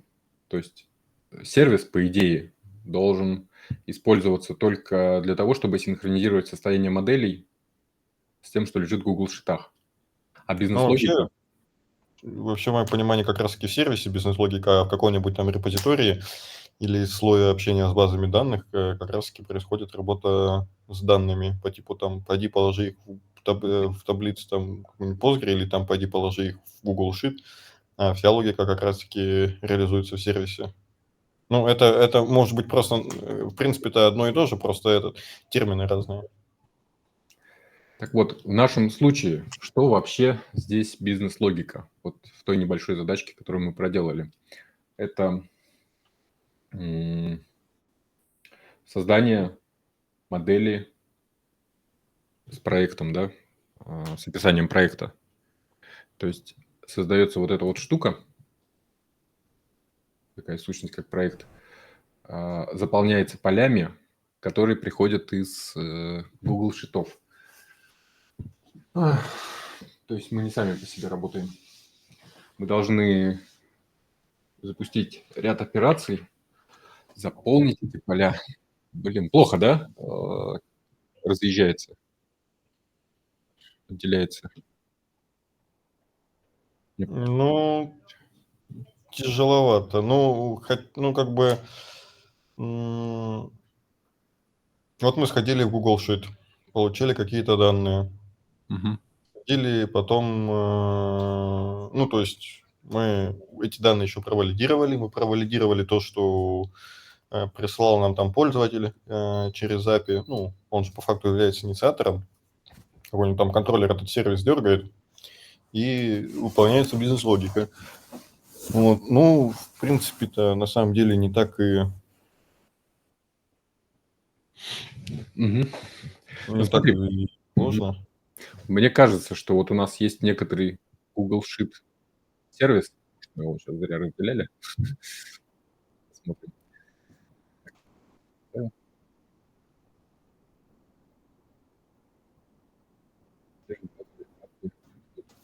А он все решил оставить?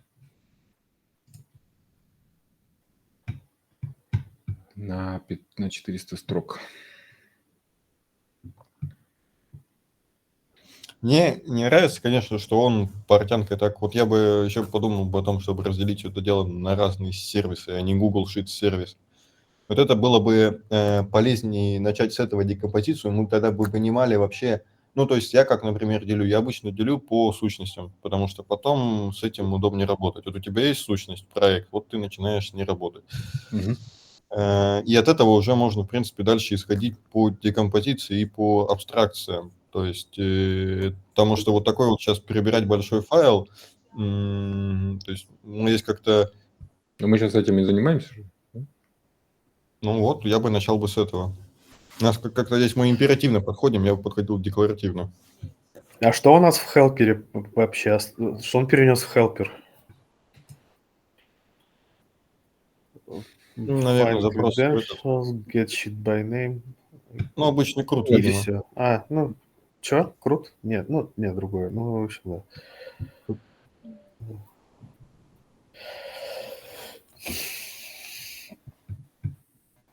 А как разделить Google Sheet сервис? Там вроде бы все по Ну вот я думаю, А что он делает? по делу, но он общается с Гуглом, как бы он все вот смотри. взаимодействие происходит. Мгм. Типа Google Sheet логин сервис выделить, там, то есть, ну или authorization сервис. Ты так хочешь, что ли? Ну, вот у тебя, получается, идет один момент, когда тебе надо с Google Sheet законнектиться, подготовить запросы. Да, это можно выделить куда-то отдельно. Но ты же в Google Sheet не просто так ходишь, ты ходишь в него, складываешь какие-то данные. Данные у тебя, мы все-таки, если говорим про то, что у нас же там REST, мы исходим из того, что у нас есть ресурсы, ну, то есть какие-то сущности. Вот мы ими манипулируем. И, то есть, непонятно вообще, как бы, что он там в этом Google Sheet, с какими Google Sheet сервисе, с какими сущностями он оперирует со всеми, но файл потом превратится в 5000 строк кода. Да, это будет плохо.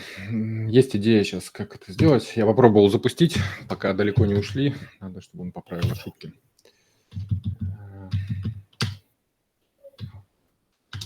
Консоль. Хотя, наверное, завязываться на том, что у нас подход тоже не стоит, но я просто говорю, что мы как бы работаем с сущностями, поэтому в большей части, поэтому я бы все-таки исходил из того, что вот у нас есть какой-то сервис, даже какой-то модульный такой подход. Вот у нас есть модуль, который себе реализует контроллер для этой сущности, сервис, бизнес, не знаю, еще что-нибудь, там, может, какие-нибудь хелперы, ну, всякое остальное. Вот я, Влад, сейчас тоже думаю, куда вынести. Вот этот файл мне не нравится. Прям вообще не нравится. Потому что это какой-то монстр. Вот, хочется вынести логику работы именно с нашими моделями данных куда-то отдельно, да? А они, в свою очередь, вот эта вот логика, будет обращаться вот сюда, Google Sheet Service. Ну, то есть создать файлик, скопировать его из темплейта. Ну, скорее всего, наоборот, Google сервис будет обращаться туда. У тебя ось изменений по проекту должна идти сверху вниз. То есть у тебя идет контроллер, сервис, там работа с данными и уже подключение там к самой к базе, например, или Google Sheet. Ну, как отдельный какой-то выделенный там класс, слой. Вот. Чтобы у тебя не было цикличной зависимости, когда у тебя что-то идет еще наружу, где-то там проскакивает через один слой еще при этом. Потом это все дело сложнее. Вот у тебя идет ось изменения, она у тебя идет строго вниз, проходя через все слои, даже если это не нужно. Окей. Ну, я вижу, что у нас Sheet-сервис должен знать про Google Sheet и не должен знать про бизнес-логику приложений. Да, инкапсуляция. Бизнес-логика приложений вот не должна знать о Google Sheet'ах. Должна знать, потому что иначе не получится. У тебя же по факту Google Sheet это просто как один из способов положить туда данные. В принципе, бизнес-логика особо о них и знать не должна. Она просто должна знать, куда ей постучаться и что ей отдать. Но если ты хочешь абстрагироваться, тогда ты делаешь какие-то базовые сервисы и через инъекцию зависимости, Да. dependency injection, ты вызываешь базовые сервисы, а потом Мгм. эти базовые сервисы инстанцируются Google шитами. Я не хочу это делать. Я бы упростил. Ну, Ну, то есть, чтобы напрямую общаться с Google шитами. Потом, когда вот эта вот реализация себя ну, покажет в бою, что все работает, можно этот уровень абстракции вносить и добавлять еще какую-нибудь реализацию. Хранение в базе данных, там, еще как-нибудь. ну да. Это можно сделать потом. Поэтому сейчас слой бизнес-логики, вот этот вот воображаемый пока что модуль, должен знать про Google шиты, то есть обращаться к ним напрямую. А потом Про это Google можно Sheet будет сервис. То абстрагировать. есть. Ну, то есть про Google Sheet сервис. Блядь, опять пип полез, извините за выражение. Ох.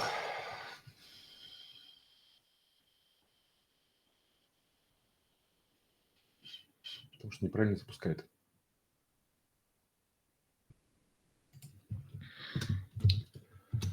Эх.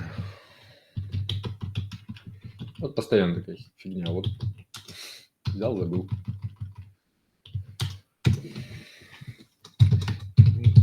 Используем UV в проекте.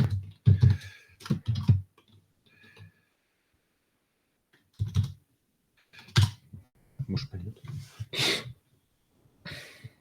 Ну, в принципе, да, пусть он о нем знает. Ну, то есть как знает? Он знает в том ключе, что он напрямую его дергает. Да. Но что, ну, чтобы он не привязывался конкретно, допустим, там к тем моделям данных, которые используются внутри Google Sheet. То есть вот у нас есть там на уровне бизнеса какой-нибудь свой тип данных. Обычно там их разделяют. То есть на каждом слое своя модель данных. Тесты все еще не работают. Ну, что удалили. Нет, не удалили. Этот мы Сервер приложений запустился, по крайней мере. Давайте сейчас я хочу убедиться, что у нас все еще создаются таймшиты, что endpoint работает. Количество endpointов пока не убавилось. И мы вернемся к обсуждению. Что там, Mega CRM 3.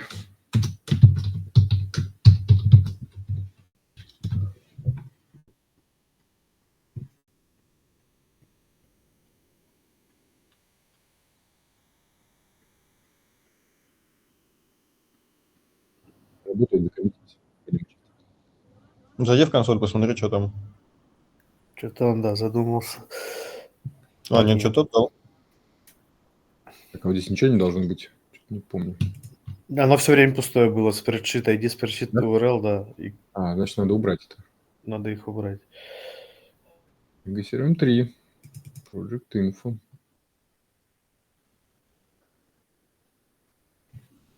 Я вот поэтому, честно говоря, и не любил, мне не нравилась идея интеграции с Google Sheet'ами сразу. Я бы лучше пошел бы с базой данных Почему? обычной какой-нибудь. Ну, я считаю, ненадежны Google Sheet'ы.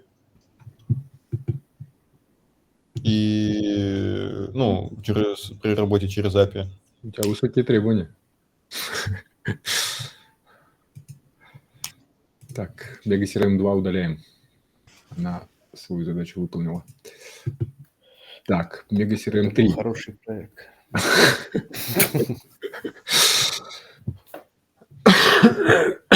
Так, значит, что? Мы говорим... Чувак, ты молодец. Давайте проверим. Ух ты. Да, не забудь его похвалить, потому что не забывайте те картинки, которые отправлял я и Владислав. Так, staged. Вычищение продолжается. Так вот, возвращаясь к нашей бизнес-логике. Вот я вижу, что нам нужен еще какой-то пакетч, который мы можем назвать просто по имени бизнес-логики. Это timesheets, например, да? Вот. И там пока что один файл, который посвящен созданию проектов, да. И он напрямую контачит уже с Google Шитами. И, например, в нашей задаче что он должен сделать? Он должен создать проект, да, с описанием на первом шаге. И вот он берет из моделей вот эту вот штуку, как проект, обращается к Google Sheet для того, чтобы сгенерировать drive folder, просто helper, который понятия не имеет, для чего этот drive folder, да. Потом говорит скопировать вот этот вот шаблон, да, и здесь он, получается, знает о существовании Google Sheet'ов, а в будущем, получается, здесь нужно будет, вот, допустим, в базу данных мы переезжаем, да, и что тогда у нас шаблон? Это уже нечто другое. Мы либо айдишник передаем, где каждый сервис что-то знает, либо передаем, либо шаблоны переносим в какую-то другую штуку. Это как раз вот та область, которая сейчас не решена. Почему мы сразу абстракцию выкатить не можем? Почему лучше на Google Sheet'ах? А сейчас мы можем просто из бизнес-логики кинуть ID шаблона и сказать, вот на его базе сделай. Вот он А не получится ли этот Google Sheet сервис GotObject? То есть слишком много на себя берет. Ну, он не слишком много на себя берет, он не знает, как аутентифицироваться, он не знает, какими методами создаются эти Google Sheet'ы. Ну, но это, да, это верхний слой логики, который знает все про всех.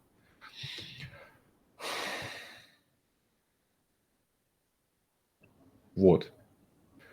И потом, когда он создал этот объект, он, получается, говорит, если еще что-то не сохранено, опять-таки Google Sheet сервису, о том, что иди и сохрани это. Вот как-то так. Если это не сохранено, иди и сохрани. Ну, это как-то что-то такое себе звучит. Ну, предложения то есть- принимаются.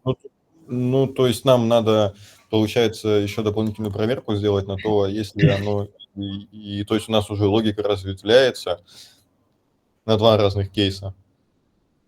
Все-таки я бы оставался бы как-то, наверное, в рамках root, когда у нас create – это одна команда, update – это другая команда. То есть не мешать их кучу. Иначе мы потом сломаем голову на этом моменте. Что конкретно ты предлагаешь изменить в инструкциях, которые я сейчас хочу запустить? Ну, а вообще, подожди. Почему у нас идет такое разветвление? То есть, если этого нет, иди создай. Ну, надо понять, все ли сохранено в объекте в Google Sheet'ы. И если что-то не сохранено, надо сохранить. То есть ему надо будет сначала сходить, взять в текущее состояние, сравнить. Что я имею в виду? Ну вот какие-то вещи мы создадим в процессе решения задачи, ну такие вот как spreadsheet ID, report spreadsheet ID, что-то такое. Давайте, пока мы болтаем, давайте попросим его убрать вот это вот, да? Ага.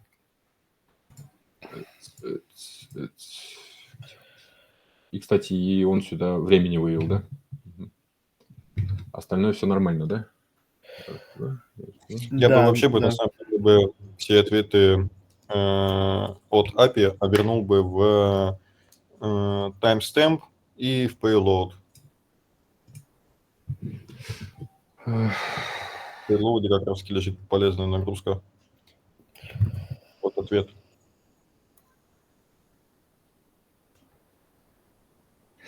Что конкретно надо делать?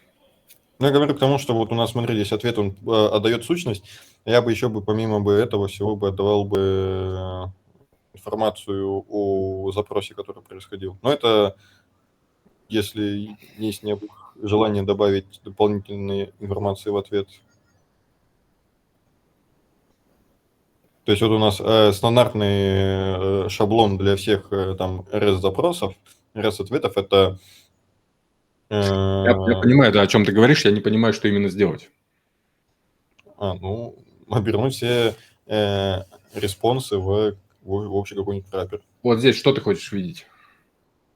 Ну, я бы хотел бы увидеть, когда бы этот запрос бы выполнился, какой у него статус, потому что мы же не всегда будем с логером пользоваться. Вот. Ну, в смысле, ну, код 200 же ты увидишь. Ну, сделай курл, ты его не увидишь. Как Почему? это? Увижу. Курлом сделаю и увижу. Там разве где-то дает? Просто таймстемп добавить надо. И брать Ну вот, чуть-чуть. вернуть его в этот, ну это у тебя, ты этот, Это get. пакет запрос, да. Ну, там Вот, дефис видишь? и, по-моему, как-то так, да? Вот и увижу 405 статус. вот. Хотя очень этот странный ответ у него. Почему? Detail project with ID create not found. При этом, а дальше он пишет 405. Ну, все правильно. Он где говорит, что 405. Ну, Ну, тогда, да, согласен, да, здесь расходится. Да. да, расходится. Ну, вот, в общем, можно вывести таймстамп еще просто для того, чтобы не... Ну, таймстемп, да, я согласен. Это мы сейчас хотим пойти и добавить. Я просто пытаюсь понять пейлоудом, что ты имеешь в виду. в payload просто обернуть вот этот весь, ну, чтобы у тебя, смотри, вот у тебя фронтенд придет и будет это все дело обвязывать в типы. То есть у него, получается, идет тип ответа, там, допустим, create project response DO какой-нибудь.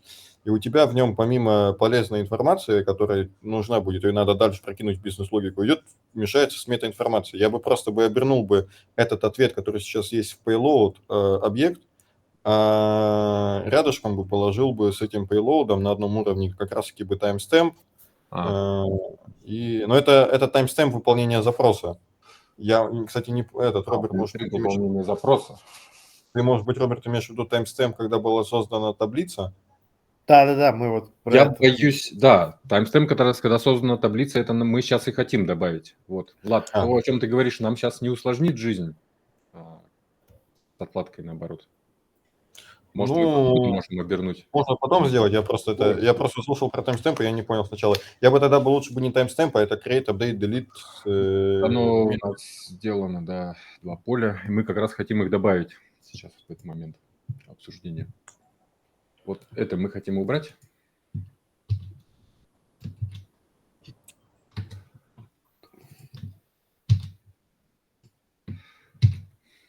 Вот отсюда вот.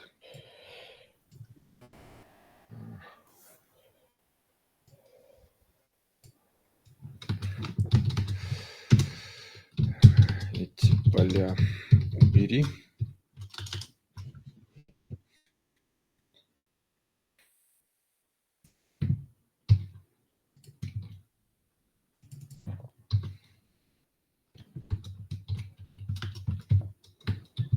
У нас это что, time? Это просто строка в этом, не помню, как этот формат называется. Ну, как обычная человеческая дата, да, там выводится. Но мы пока его не видели, поэтому не знаем. Кстати, их бы неплохо было бы записать тоже в этот Project Info, да? Ну, давайте мы это сделаем при вынесении бизнес-логики вот в этот воображаемый модуль. Так. А Google разве не отдает информацию о том, когда был создан таймшит и когда он был обновлен последний раз? Может, и отдает? Можно это выкидывать? Наверное, можно будет, действительно. Так. Попробуем сделать модуль с бизнес-логикой, да? Давай. Мы сейчас убедились в том, что запускается после наших изменений. В тесты я еще пока не полез, потому что это выглядит не так, как я хочу. Ну, то есть мне вот не нравится. Нечего тестировать. А? Тестировать нечего. Да есть что тестировать, просто лучше тестировать то, что мы уже понимаем, как некоторый шаблон, достойный дальнейшего развития. Скорее так. Наш парень все сделал. Давайте посмотрим. Значит, здесь можно просто сделать... Нельзя. Вот это удаляем.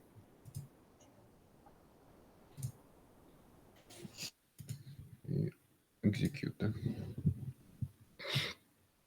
Долго долго думает.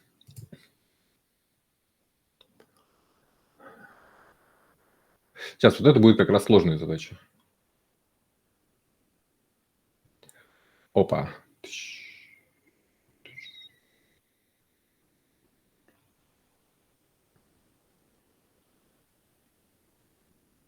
По идентику что-то не понравилось. Ну, копируй ссылку и говори. Либо ему даже, знаешь, что сделал бы, курл бы, прислал бы с ответом. То есть вот прислал бы, и он бы дальше уже сам все поймет. Сейчас.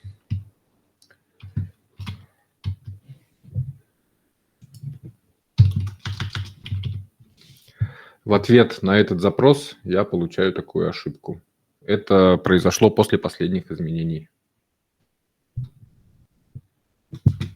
Да, я думаю, он поймет, что после последних изменений. Не обязательно вообще. Вообще не обязательно. Запрос. И вот сюда мы вставляем запрос, да?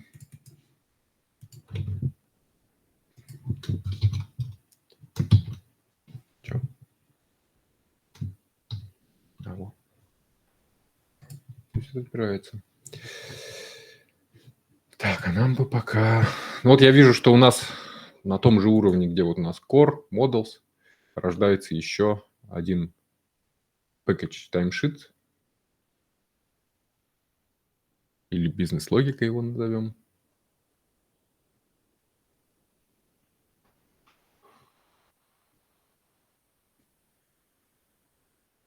Ладно, будет timesheets.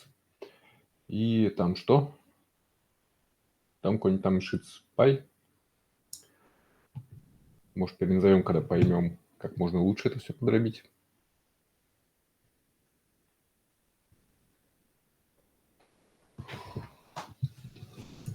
И туда переносим как раз то, что лежит в Google Sheets Business, отделяя механику работы с Google Sheet'ами от бизнес-логики. Вот как-то так.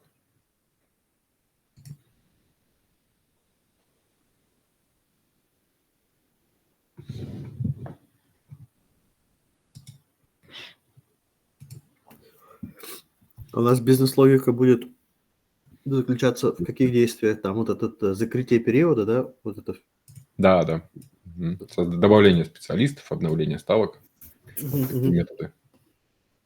Ну, то Да, есть то есть у нас часть бизнес-логики будет в формулах, в шитах, да, а именно. часть здесь. Ну, то есть то, что с чем Google Sheets не справляется, мы допинываем, получается, нашим вот этим серверным кодом. Как-то так. Так, он создал. Давайте проверим, что нам достаточно тыкнуть. Теперь все, что здесь есть, все полезно, мне кажется, да? И вот, да, таймстемпы повесил. Project Info Spreadsheet. Он эти циферки сам создает, а не из Google Sheet'а, да, берет? Какие? Ну вот created, modified, он... Да, я думаю, что как timestamp этот модуль работает. Догадываюсь. Project Info, Folder, Distribution. Все, норм. Так, хорошо. Будем считать, что здесь пока что какой-то порядок. Это все приняли. Изменил он в API что-то. Ну да, вот он, UTC Now. Вот он. В респонсе. Это получается респонза ответы. Блин.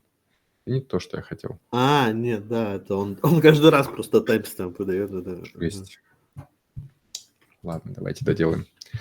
Поля created и modified. Я хочу, чтобы они показывали не время выполнения запроса, а брались из полей модели проекта, когда он создан и модифицирован последний раз.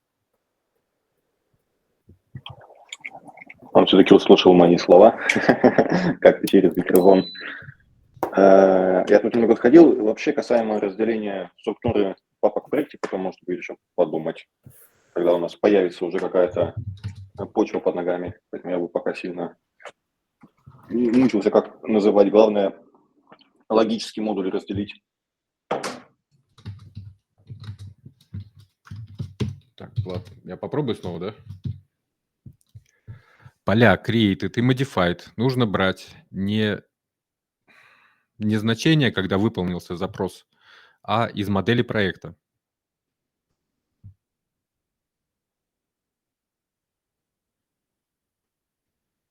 Чего?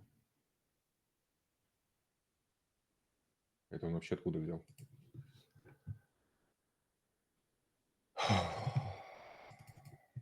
Такое чувство, что я вообще не с ним разговариваю. Мне нужно, чтобы фиксировалось время создания проекта и его последней модификации, а не выполнения запросов. Измени эти поля. Тогда мешаешь, в общем, русскую и английскую терминологию, особенно в начале предложения, я заметил, Whisper начинает прям вот так себя вести. Ага. Мы в соседнем проекте с этим сталкивались.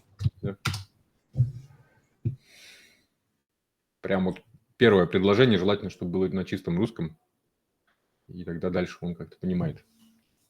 Желательно вообще, чтобы было на чистом русском. Хотя это невозможно с терминологией английской. Ты же видишь, что он, в принципе, понимает.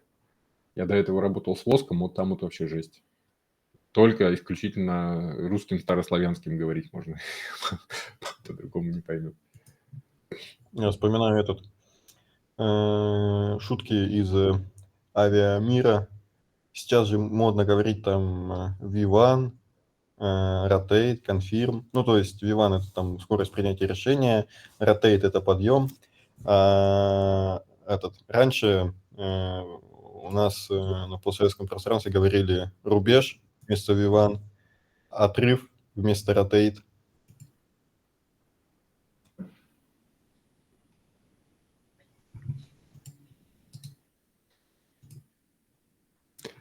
Так, пошло?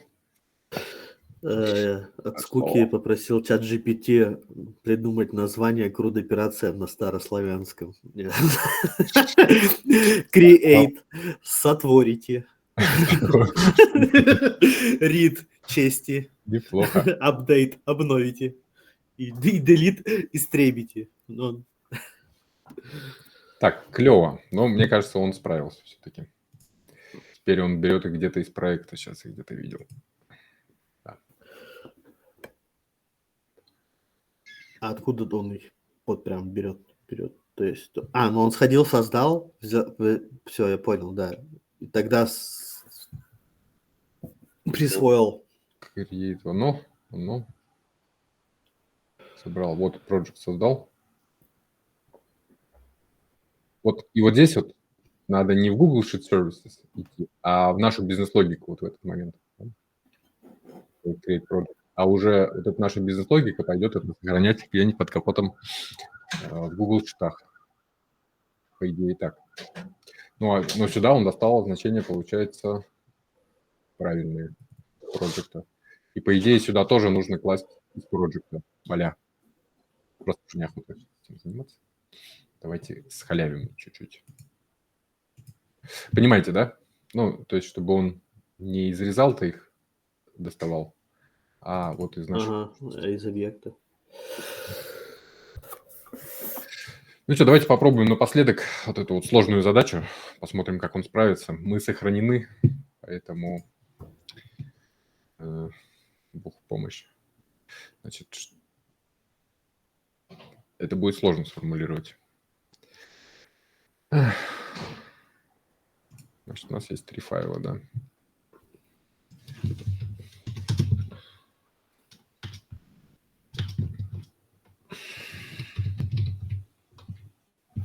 Сервис и еще Explorer. Сейчас бизнес-логика приложения сосредоточена в этих 3 файлах. Я хочу вынести отдельный слой для бизнес-логики. А в services оставить только сервис для работы с Google Sheet'ами. И там должны остаться только непосредственно операции для работы с Google Sheet'ами. Это инициализация, аутентификация, создание каталогов, копирование, обновление данных и так далее. Но сервис Google Sheet'ов не должен знать про бизнес-логику нашего приложения. Теперь бизнес-логику мы выносим в отдельный пэкэдж. Давай назовем его, например, timesheets. И в нем уже сложим код, который в настоящий момент создает проект, заполняет информацию о нем, и он уже обращается в Google Service для решения задач, таких как создание папок, копирование документов и наполнение их данными. Ну чё? Главное, чтобы этот сейчас расшифровал еще. Сказал, как отрезал. Я вот не уверен. Ну, давайте посмотрим. Так, Thinking мод работает. В запросе пользователь хочет реорганизовать код. Так, слишком быстро думаешь?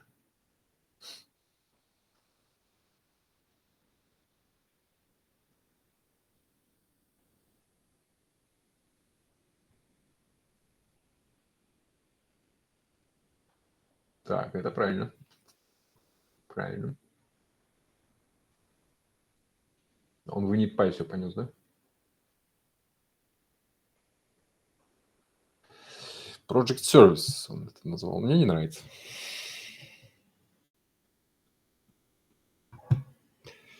Давайте смотреть, где он это сделал. Timesheets. По-английски. У нас именно такой. Да. А что не нравится? А, потому что не сделано. Угу.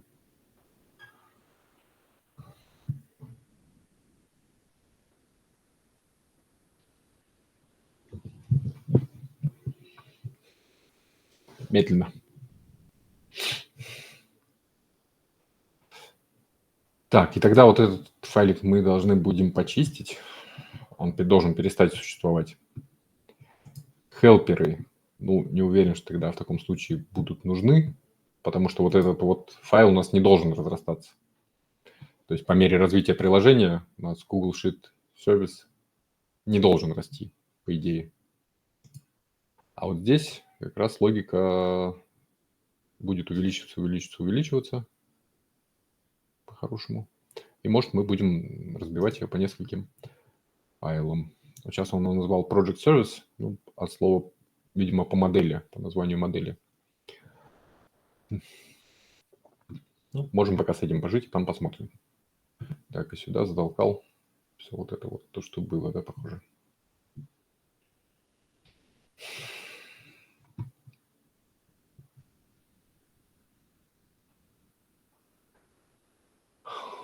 Так, он забрал сервис. Хорошо.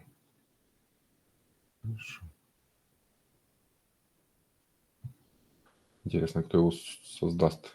В API, наверное, да? Ладно.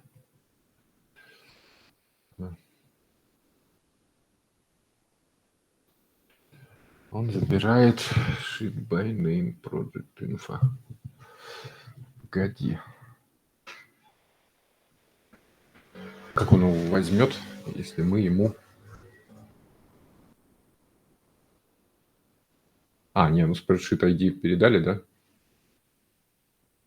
Project info передали. Sheet title.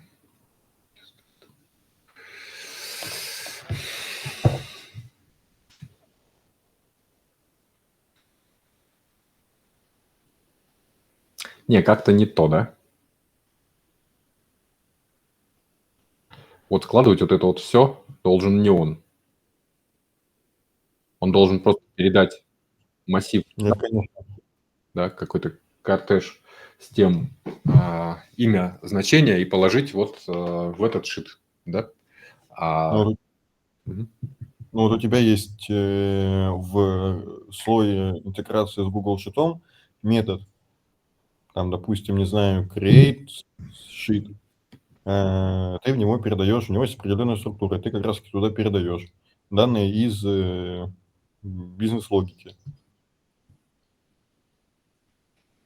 Что-то он какую-то нагородил катавасию жесткую. Ну да, надо переделать. О, еще ритм сделал. Нифига себе.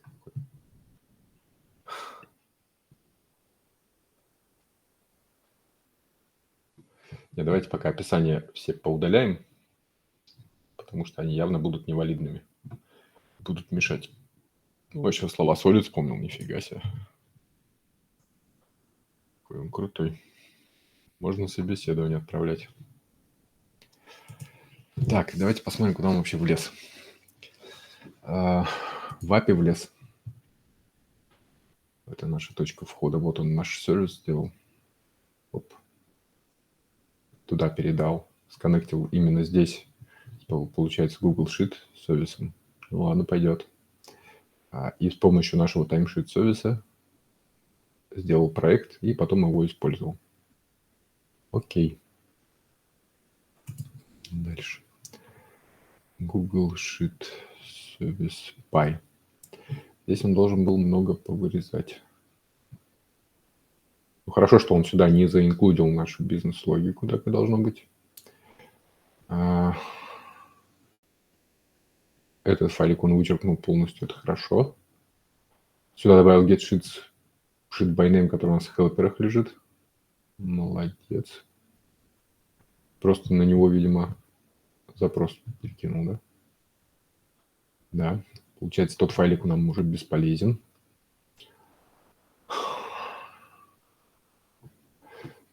Ну и что-то еще наделал. Так, мне кажется, да, надо прибираться.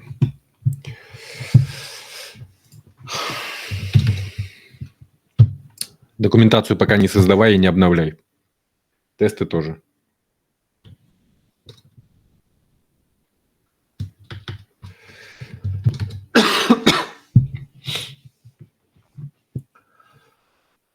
Не туда смотрим, да?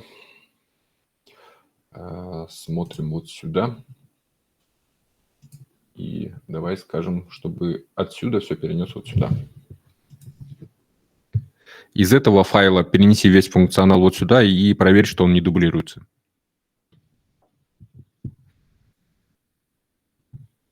Значит, вот из этого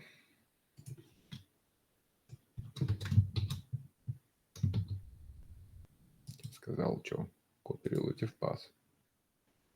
Из этого файла. Да, это у нас такой большой relative path. Угу, добро. Идем вот сюда. Так. Далее. У нас теперь вот этот монстр стал меньше, но все равно монстр. Что мы с ним делаем? Как он используется, мне нравится, в принципе.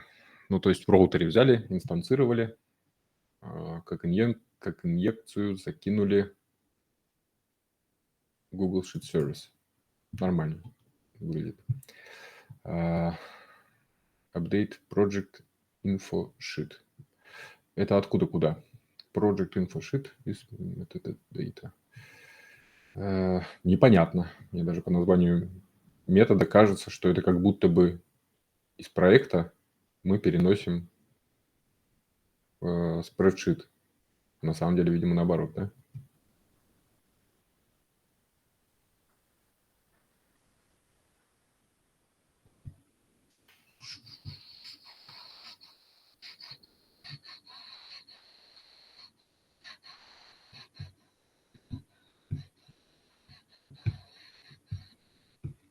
Давай попробуем пока что общими замечаниями. Может быть, приведет это к более читаемому виду.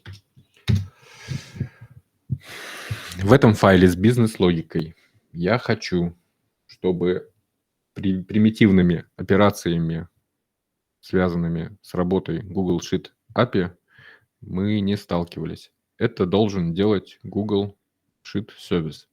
То есть здесь мы должны заполнять некоторые структуры данных. Например, для нашей задачи про информацию о проекте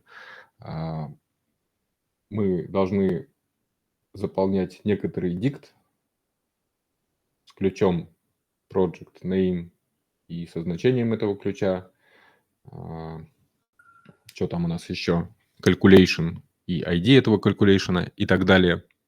И передавать это в функцию из Google Sheets Service, которая будет уже записывать это в конкретные таймшиты, спредшиты. И идентификаторы этих спредшитов мы будем передавать в этих операциях, чтобы Google Spreadsheet не знал слишком много.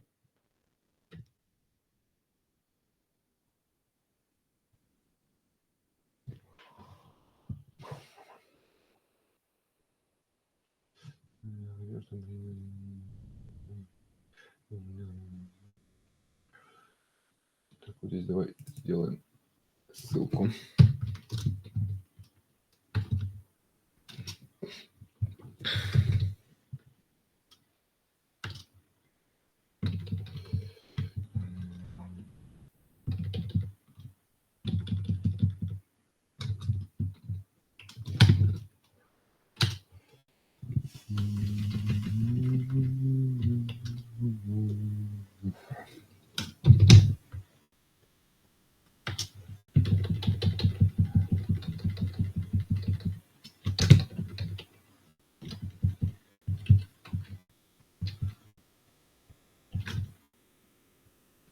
Ну, попробуем.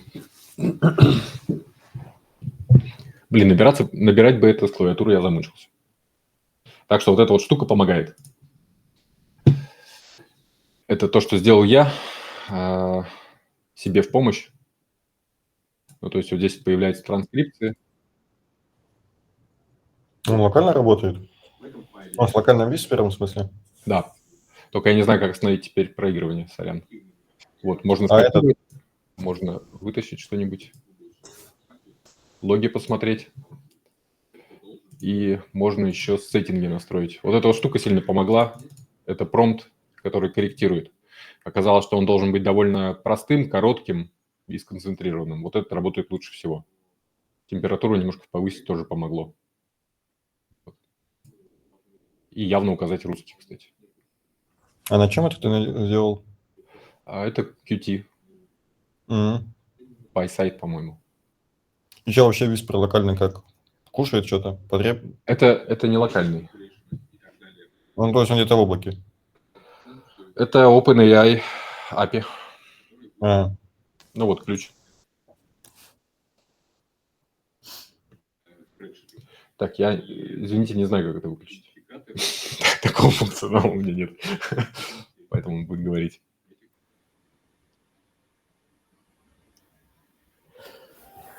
А сколько примерно за сессию, ты не смотрел, выходит за 3 часа?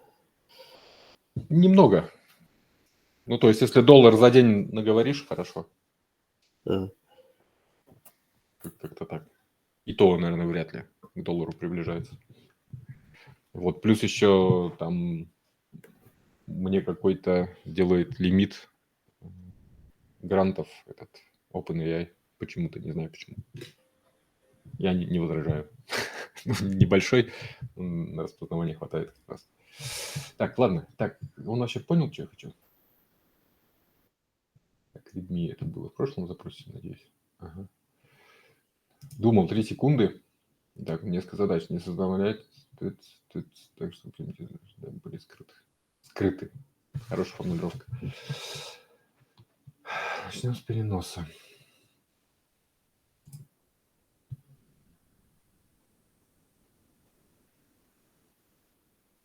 Ну да.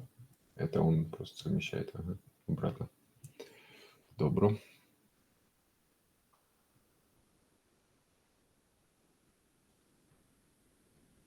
Ну, в общем, пошел работать.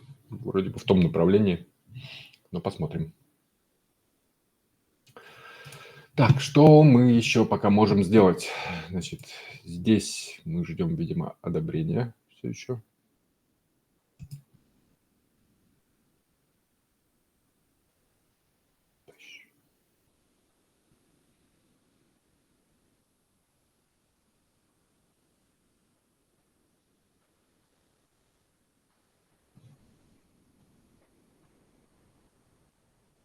Ха.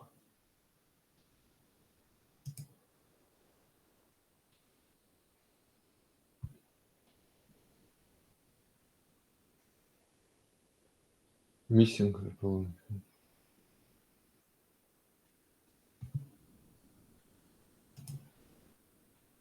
все-таки хочет, чтобы я видео записал.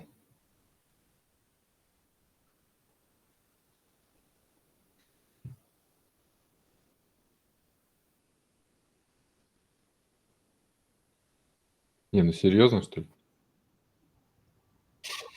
Не хочу. Потом. Как сложно всё это. Так, куда он залез? Мгм. Почему сразу не сделал? В API. Надеюсь, то же самое. Shift service. Так, погоди. А, нет, все правильно. А, ну это было. Это было. Это я не туда смотрю. Давайте смотреть еще раз. Значит, остался файлик 1. Хорошо. Сюда перенес обратно. Окей. Значит, здесь у нас что? Shift by name это обратно просто перенесено.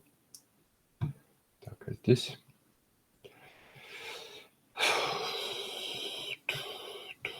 Принял.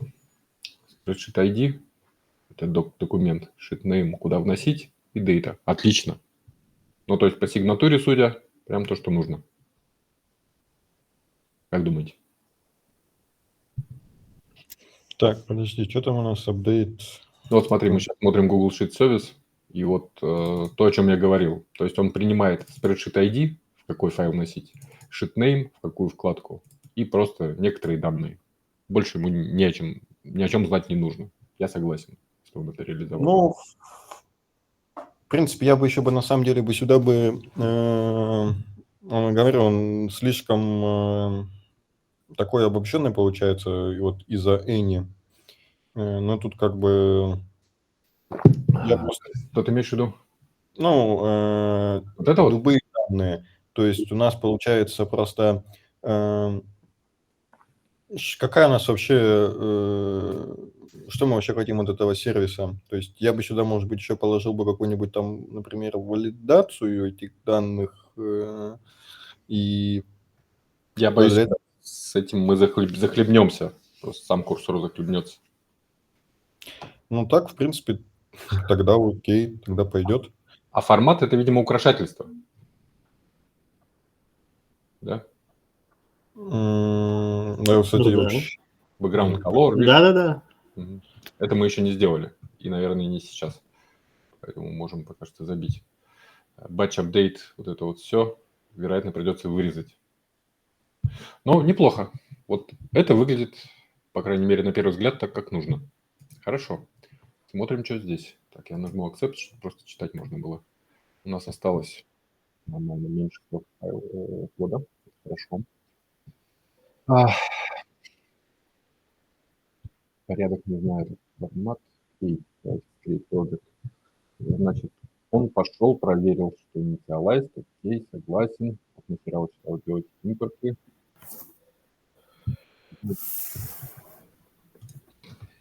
Не надо делать импорты модулей прямо посреди исходного файла. Делай их в начале, как говорит PEP8.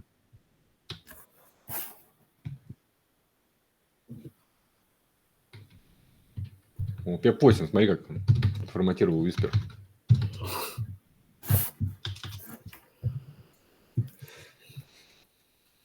Так, он хочет сгенерировать ID. А зачем, если у нас это генерирует сам он? Плохо.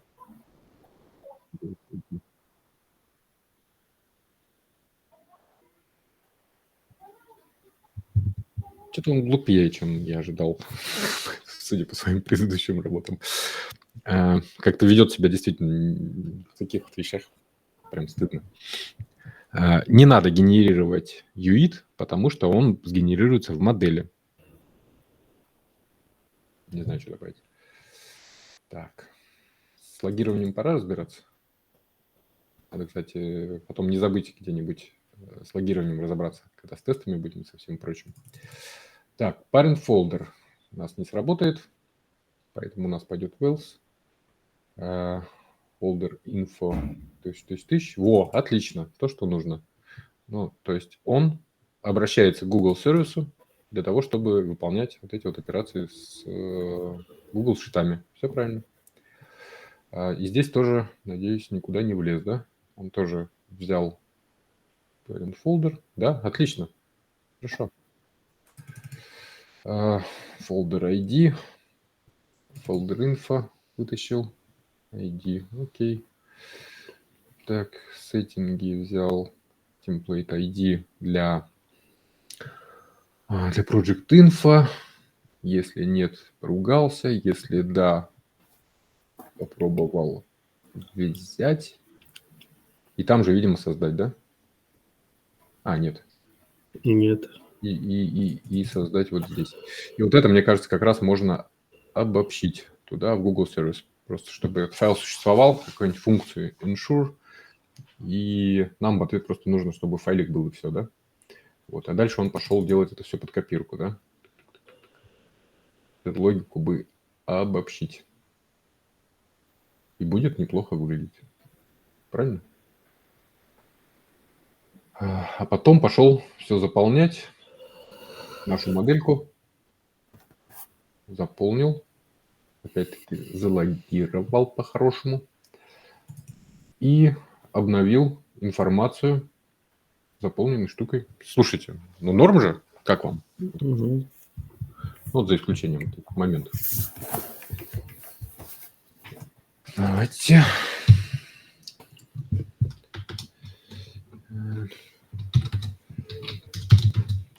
Давайте ему расскажем, что мы хотим. Я уже пока не забыл. Вот это метадейта, потом надо посмотреть вообще, что-то нужно или нет.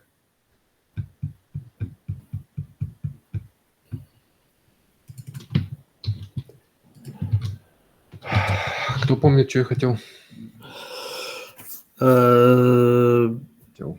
Проверку, типа, имеется ли файл, по-моему, То есть обобщить. Вот это вот.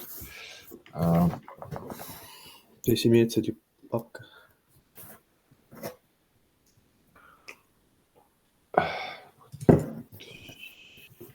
Это 4, это 3, это 2, это 1.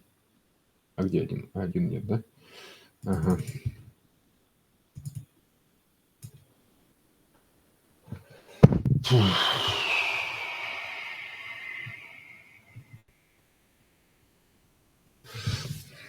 Как бы это сформулировать? У тебя дублируется логика сначала получения ссылки на Google Sheet, проверки его существования, потом в случае отсутствия создания.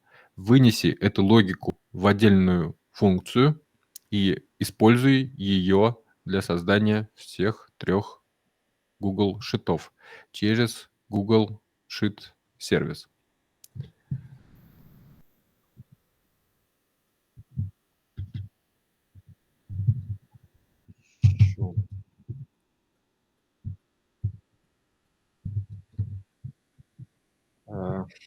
Я хотел объединить.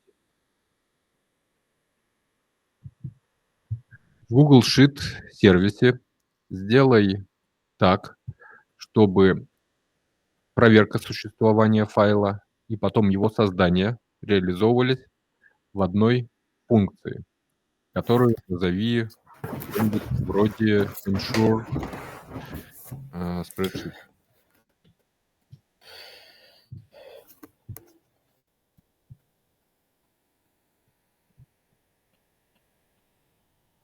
Ну что, попробуем? Этот парень как будто меня понимает. Так, давайте посмотрим сейчас эту часть. Update project info sheet. Вот это получается лишняя функция, она нам сейчас не нужна. По-хорошему. Вообще. Почему она стала лишней? Мы же вроде... Потому что мы сейчас посмотрели в Create Project, и мы к ней, в принципе, не обращаемся. А, когда мы вставляем... мы в Create Project вставляем. Да, тогда это все не так хорошо, как я считал.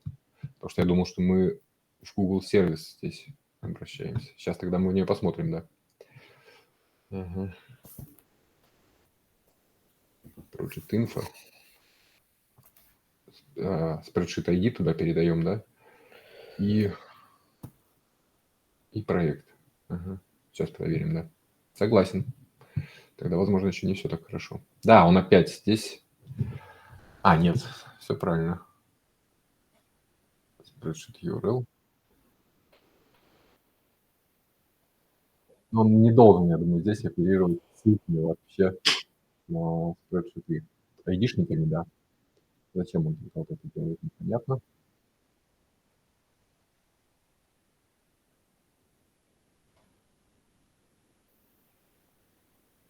Вот это все. Хотя нет, в гиперлинке он здесь, наверное, может только, да, посчитать. Да, потому что это данные, которыми мы наполняем. И это, получается, ссылку тоже, получается, он делает. Но не для того, чтобы к ней обратиться, а с точки зрения данных. Ну да, ладно. Ладно. То есть здесь он у нас просто взял и заполнил вот это вот эти вот данные. А spreadsheet ID ему зачем?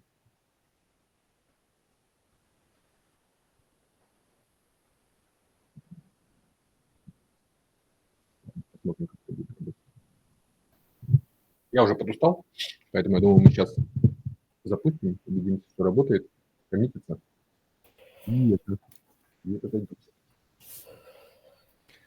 Ну, получилось не так быстро, но мы пошли более вдумчиво, и я уже... у меня есть надежда, что это получится работоспособное решение, которое мы сможем потом использовать у себя. Поэтому уже не хочется делать совсем на отвали, как думал сначала. Поэтому идем медленно. В конце концов, это полезная будет штука. Так, где мы, что мы должны сделать?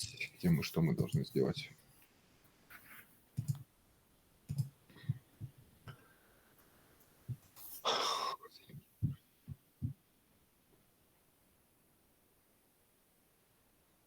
Он обобщил.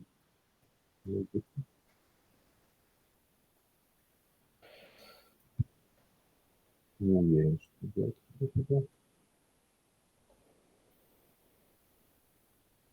Да нет, смотри, вот здесь выглядит лаконично. Что-то эта функция выглядит меньше, чем я рассчитывал. Может быть, потому что он в этой логике обобщил теперь. Ага.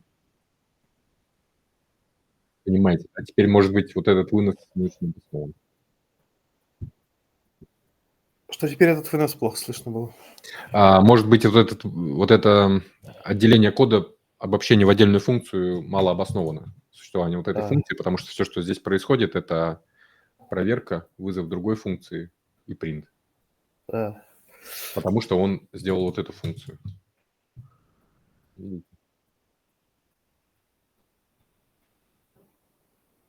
Который он должен, да, сначала сделать get, а потом копия. Все, как я говорил.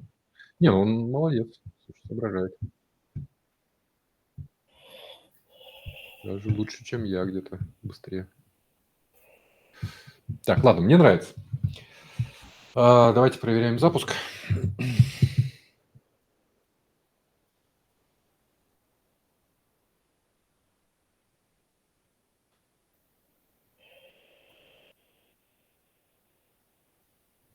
Забываю. Так, куда сюда?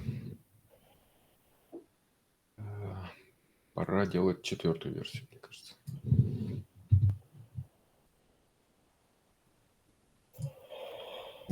Вот это.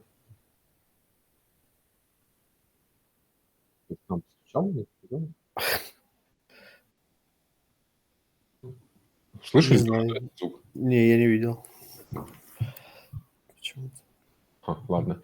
Так, значит, 4-я версия пошла. 3-ю удаляем.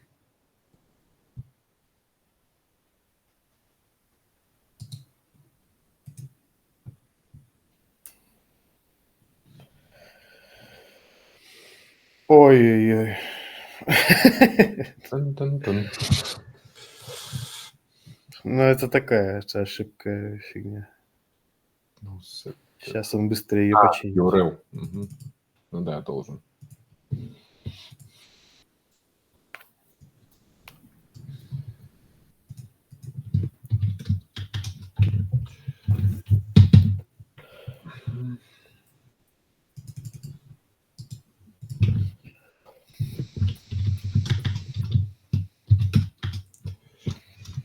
При вызове метода получаю вот такую ошибку. Исправь.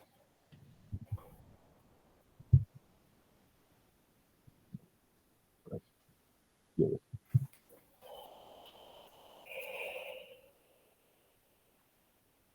Нет сеттера. Типичная проблема. Ну, сейчас посмотрим, как он ее исправит, потому что нам нужно, чтобы он вдруг не захотел сеттер нам делать. Потому что нам сеттер не нужен. Правильно? Ага. Просто убрал. Слушай, кажется, правильно. Слушай, этот парень меня радует иногда.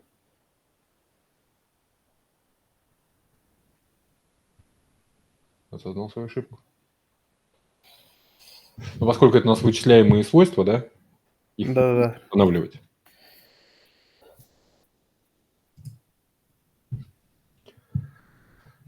Так, как попасть в строку? Ну, что ли, искать? URL, это мы посчитали, это у нас в сервисе происходит, а дополнение нам нужно.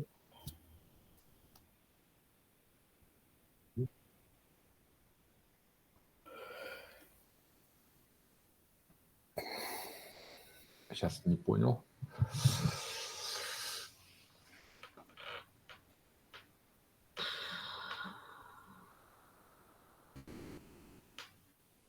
Почему он его считает? Он должен здесь к геттеру обратиться, правильно?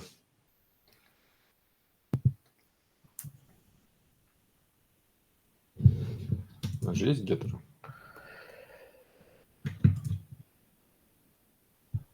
Вот. Мы зачем их тут делали? Пусть к нему обращается. Ты не прав, друг. То есть ты молодец, но можно лучше. И вот эти ифы тоже убрать.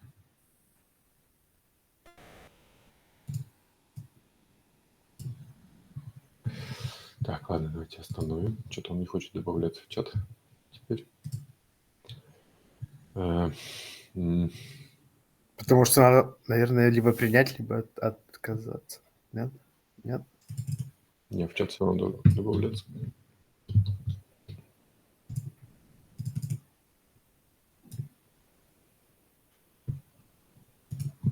Вот оно. Так.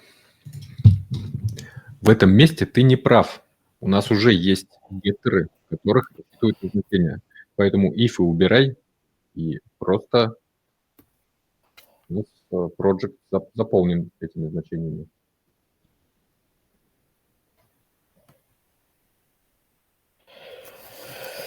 В этом месте ты не прав. Все, понял? Да, ему, кстати, надо как-то подсветить в каком, потому что вот из-за этого дурацкого копирования он это не понимает.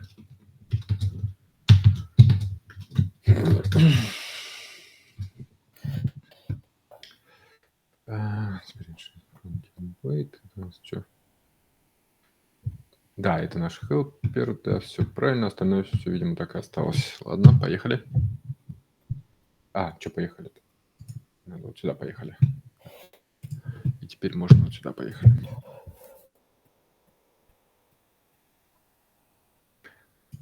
Пользователь указывает, что в классе Project уже есть геттеры для URL свойств, которые рассчитываются. Поэтому не нужно проверять существование и формировать ручное место. Мне нужно исправить код обратно, чтобы он использовал геттеры, но при этом не пытался установить. Молодец. У меня понял.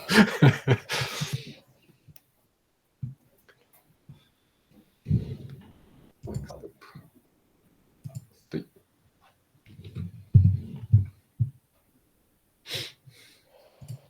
Сообразительный парень, жалко, что все забывает. Вот знаешь, вот отличие от тебя. У него немножечко этот синдром дефицита внимания. Ну вот сейчас он все понял, но, к сожалению, к следующему запросу он опять все забудет. Вот это больше всего, конечно, расстраивает. Прям уже, знаешь, относится по-человечески. Блин, да сколько раз тебе объяснять? А у нас папка мы ее не создали же, да? Все нормально. О. Он создаст и вторую с таким же именем. Так, значит, оно, видимо, работает. Причем геттеры работают, видимо. У нас вот это получается главный файлик. У нас здесь есть Project Info. Имя правильное, ссылка правильная, папка правильная. Все правильно. Ну что, значит, давайте останавливать. Коммититься. Кому интересно, можно покопаться самостоятельно в ходе проекта. Все выложено. Даже вот эта веточка будет актуальна. И мы остановились на том же, на чем остановились в прошлый раз. То есть надо наводить порядок, писать линтеры. Нет, ну смотри, мы прибрались, мы навели порядок. Это уже сделано. Ну, мы начали думать над тем, что мы хотим увидеть внутри приложения на самом деле. То есть во всех прошлых встречах мы особо не думали, что мы хотим. То есть были такие чисто технические таски. Иди сделай сам что-нибудь там, придумай. Вот, а мы думать не хотим. Сейчас мы начали думать, у нас появился действительно уровень, в котором у нас зашита логика, и уровень, где все идет, синхронизируется с таймшитами, который не должен разрастаться по-хорошему. Это клево. Вот теперь в том же духе нам просто нужно продолжить развитие бизнес-логики. Google шитами мы сконнектились и работаем. Надеюсь, все... Да, с Google шитами как будто бы мы уже прошли. Ну, типа, норм. То есть... Да, Google шиты прошли как будто. Надеюсь. В следующий раз надо уже, чтобы он создавал, получается... Получается, сначала тесты. Сотрудников. Ага. И будет следующий шаг, это следующий endpoint, это создание сотрудников. Ну, то есть, получается, мы сгенерировали вот этот таймшит, потом открыли его, вот этот вот файлик, пошли вручную, заполнили команду специалистов и нажали еще один endpoint с ID, получается, этого проекта, и он пошел, создал нам таймшиты. Ну и все, да. Таймшиты специалистов, да, и сюда их прилинковал в те файлы. Вот это будет следующий шаг. Он довольно сложный, кстати. Там много всего нужно сделать и учесть. И там уже будет больше бизнес-логики. Не просто 4 колонки заполнить. Вот, так что всем спасибо. Да, всем спасибо. За присутствие. Не очень, наверное, получилось у нас сегодня много народу. Ладно, я думаю, что это нормально. Ну, да, действительно, у нас встречи проходят довольно так медленно, не спеша, собирая все грабли. Это, в принципе, как я хотел. Я напомню, да, что план какой? Нам нужно сейчас все равно пройти это до какого-то логического завершения, то есть бэк, фронт, развертывание, чтобы это заработало. Вот, а потом на базе записанных материалов, я надеюсь, мы сделаем уже более короткие обучающие видео, которые потом превратим, в свою очередь, в инструкции в конкретные, что нужно делать и что должен знать разработчик у нас. Вот такая вот идея. Поэтому нормально. Мы сейчас собираем материал для обучения. Вот, к сожалению, пора идти. Всем спасибо. Пока. Да, хороших выходных. Пока. Пока.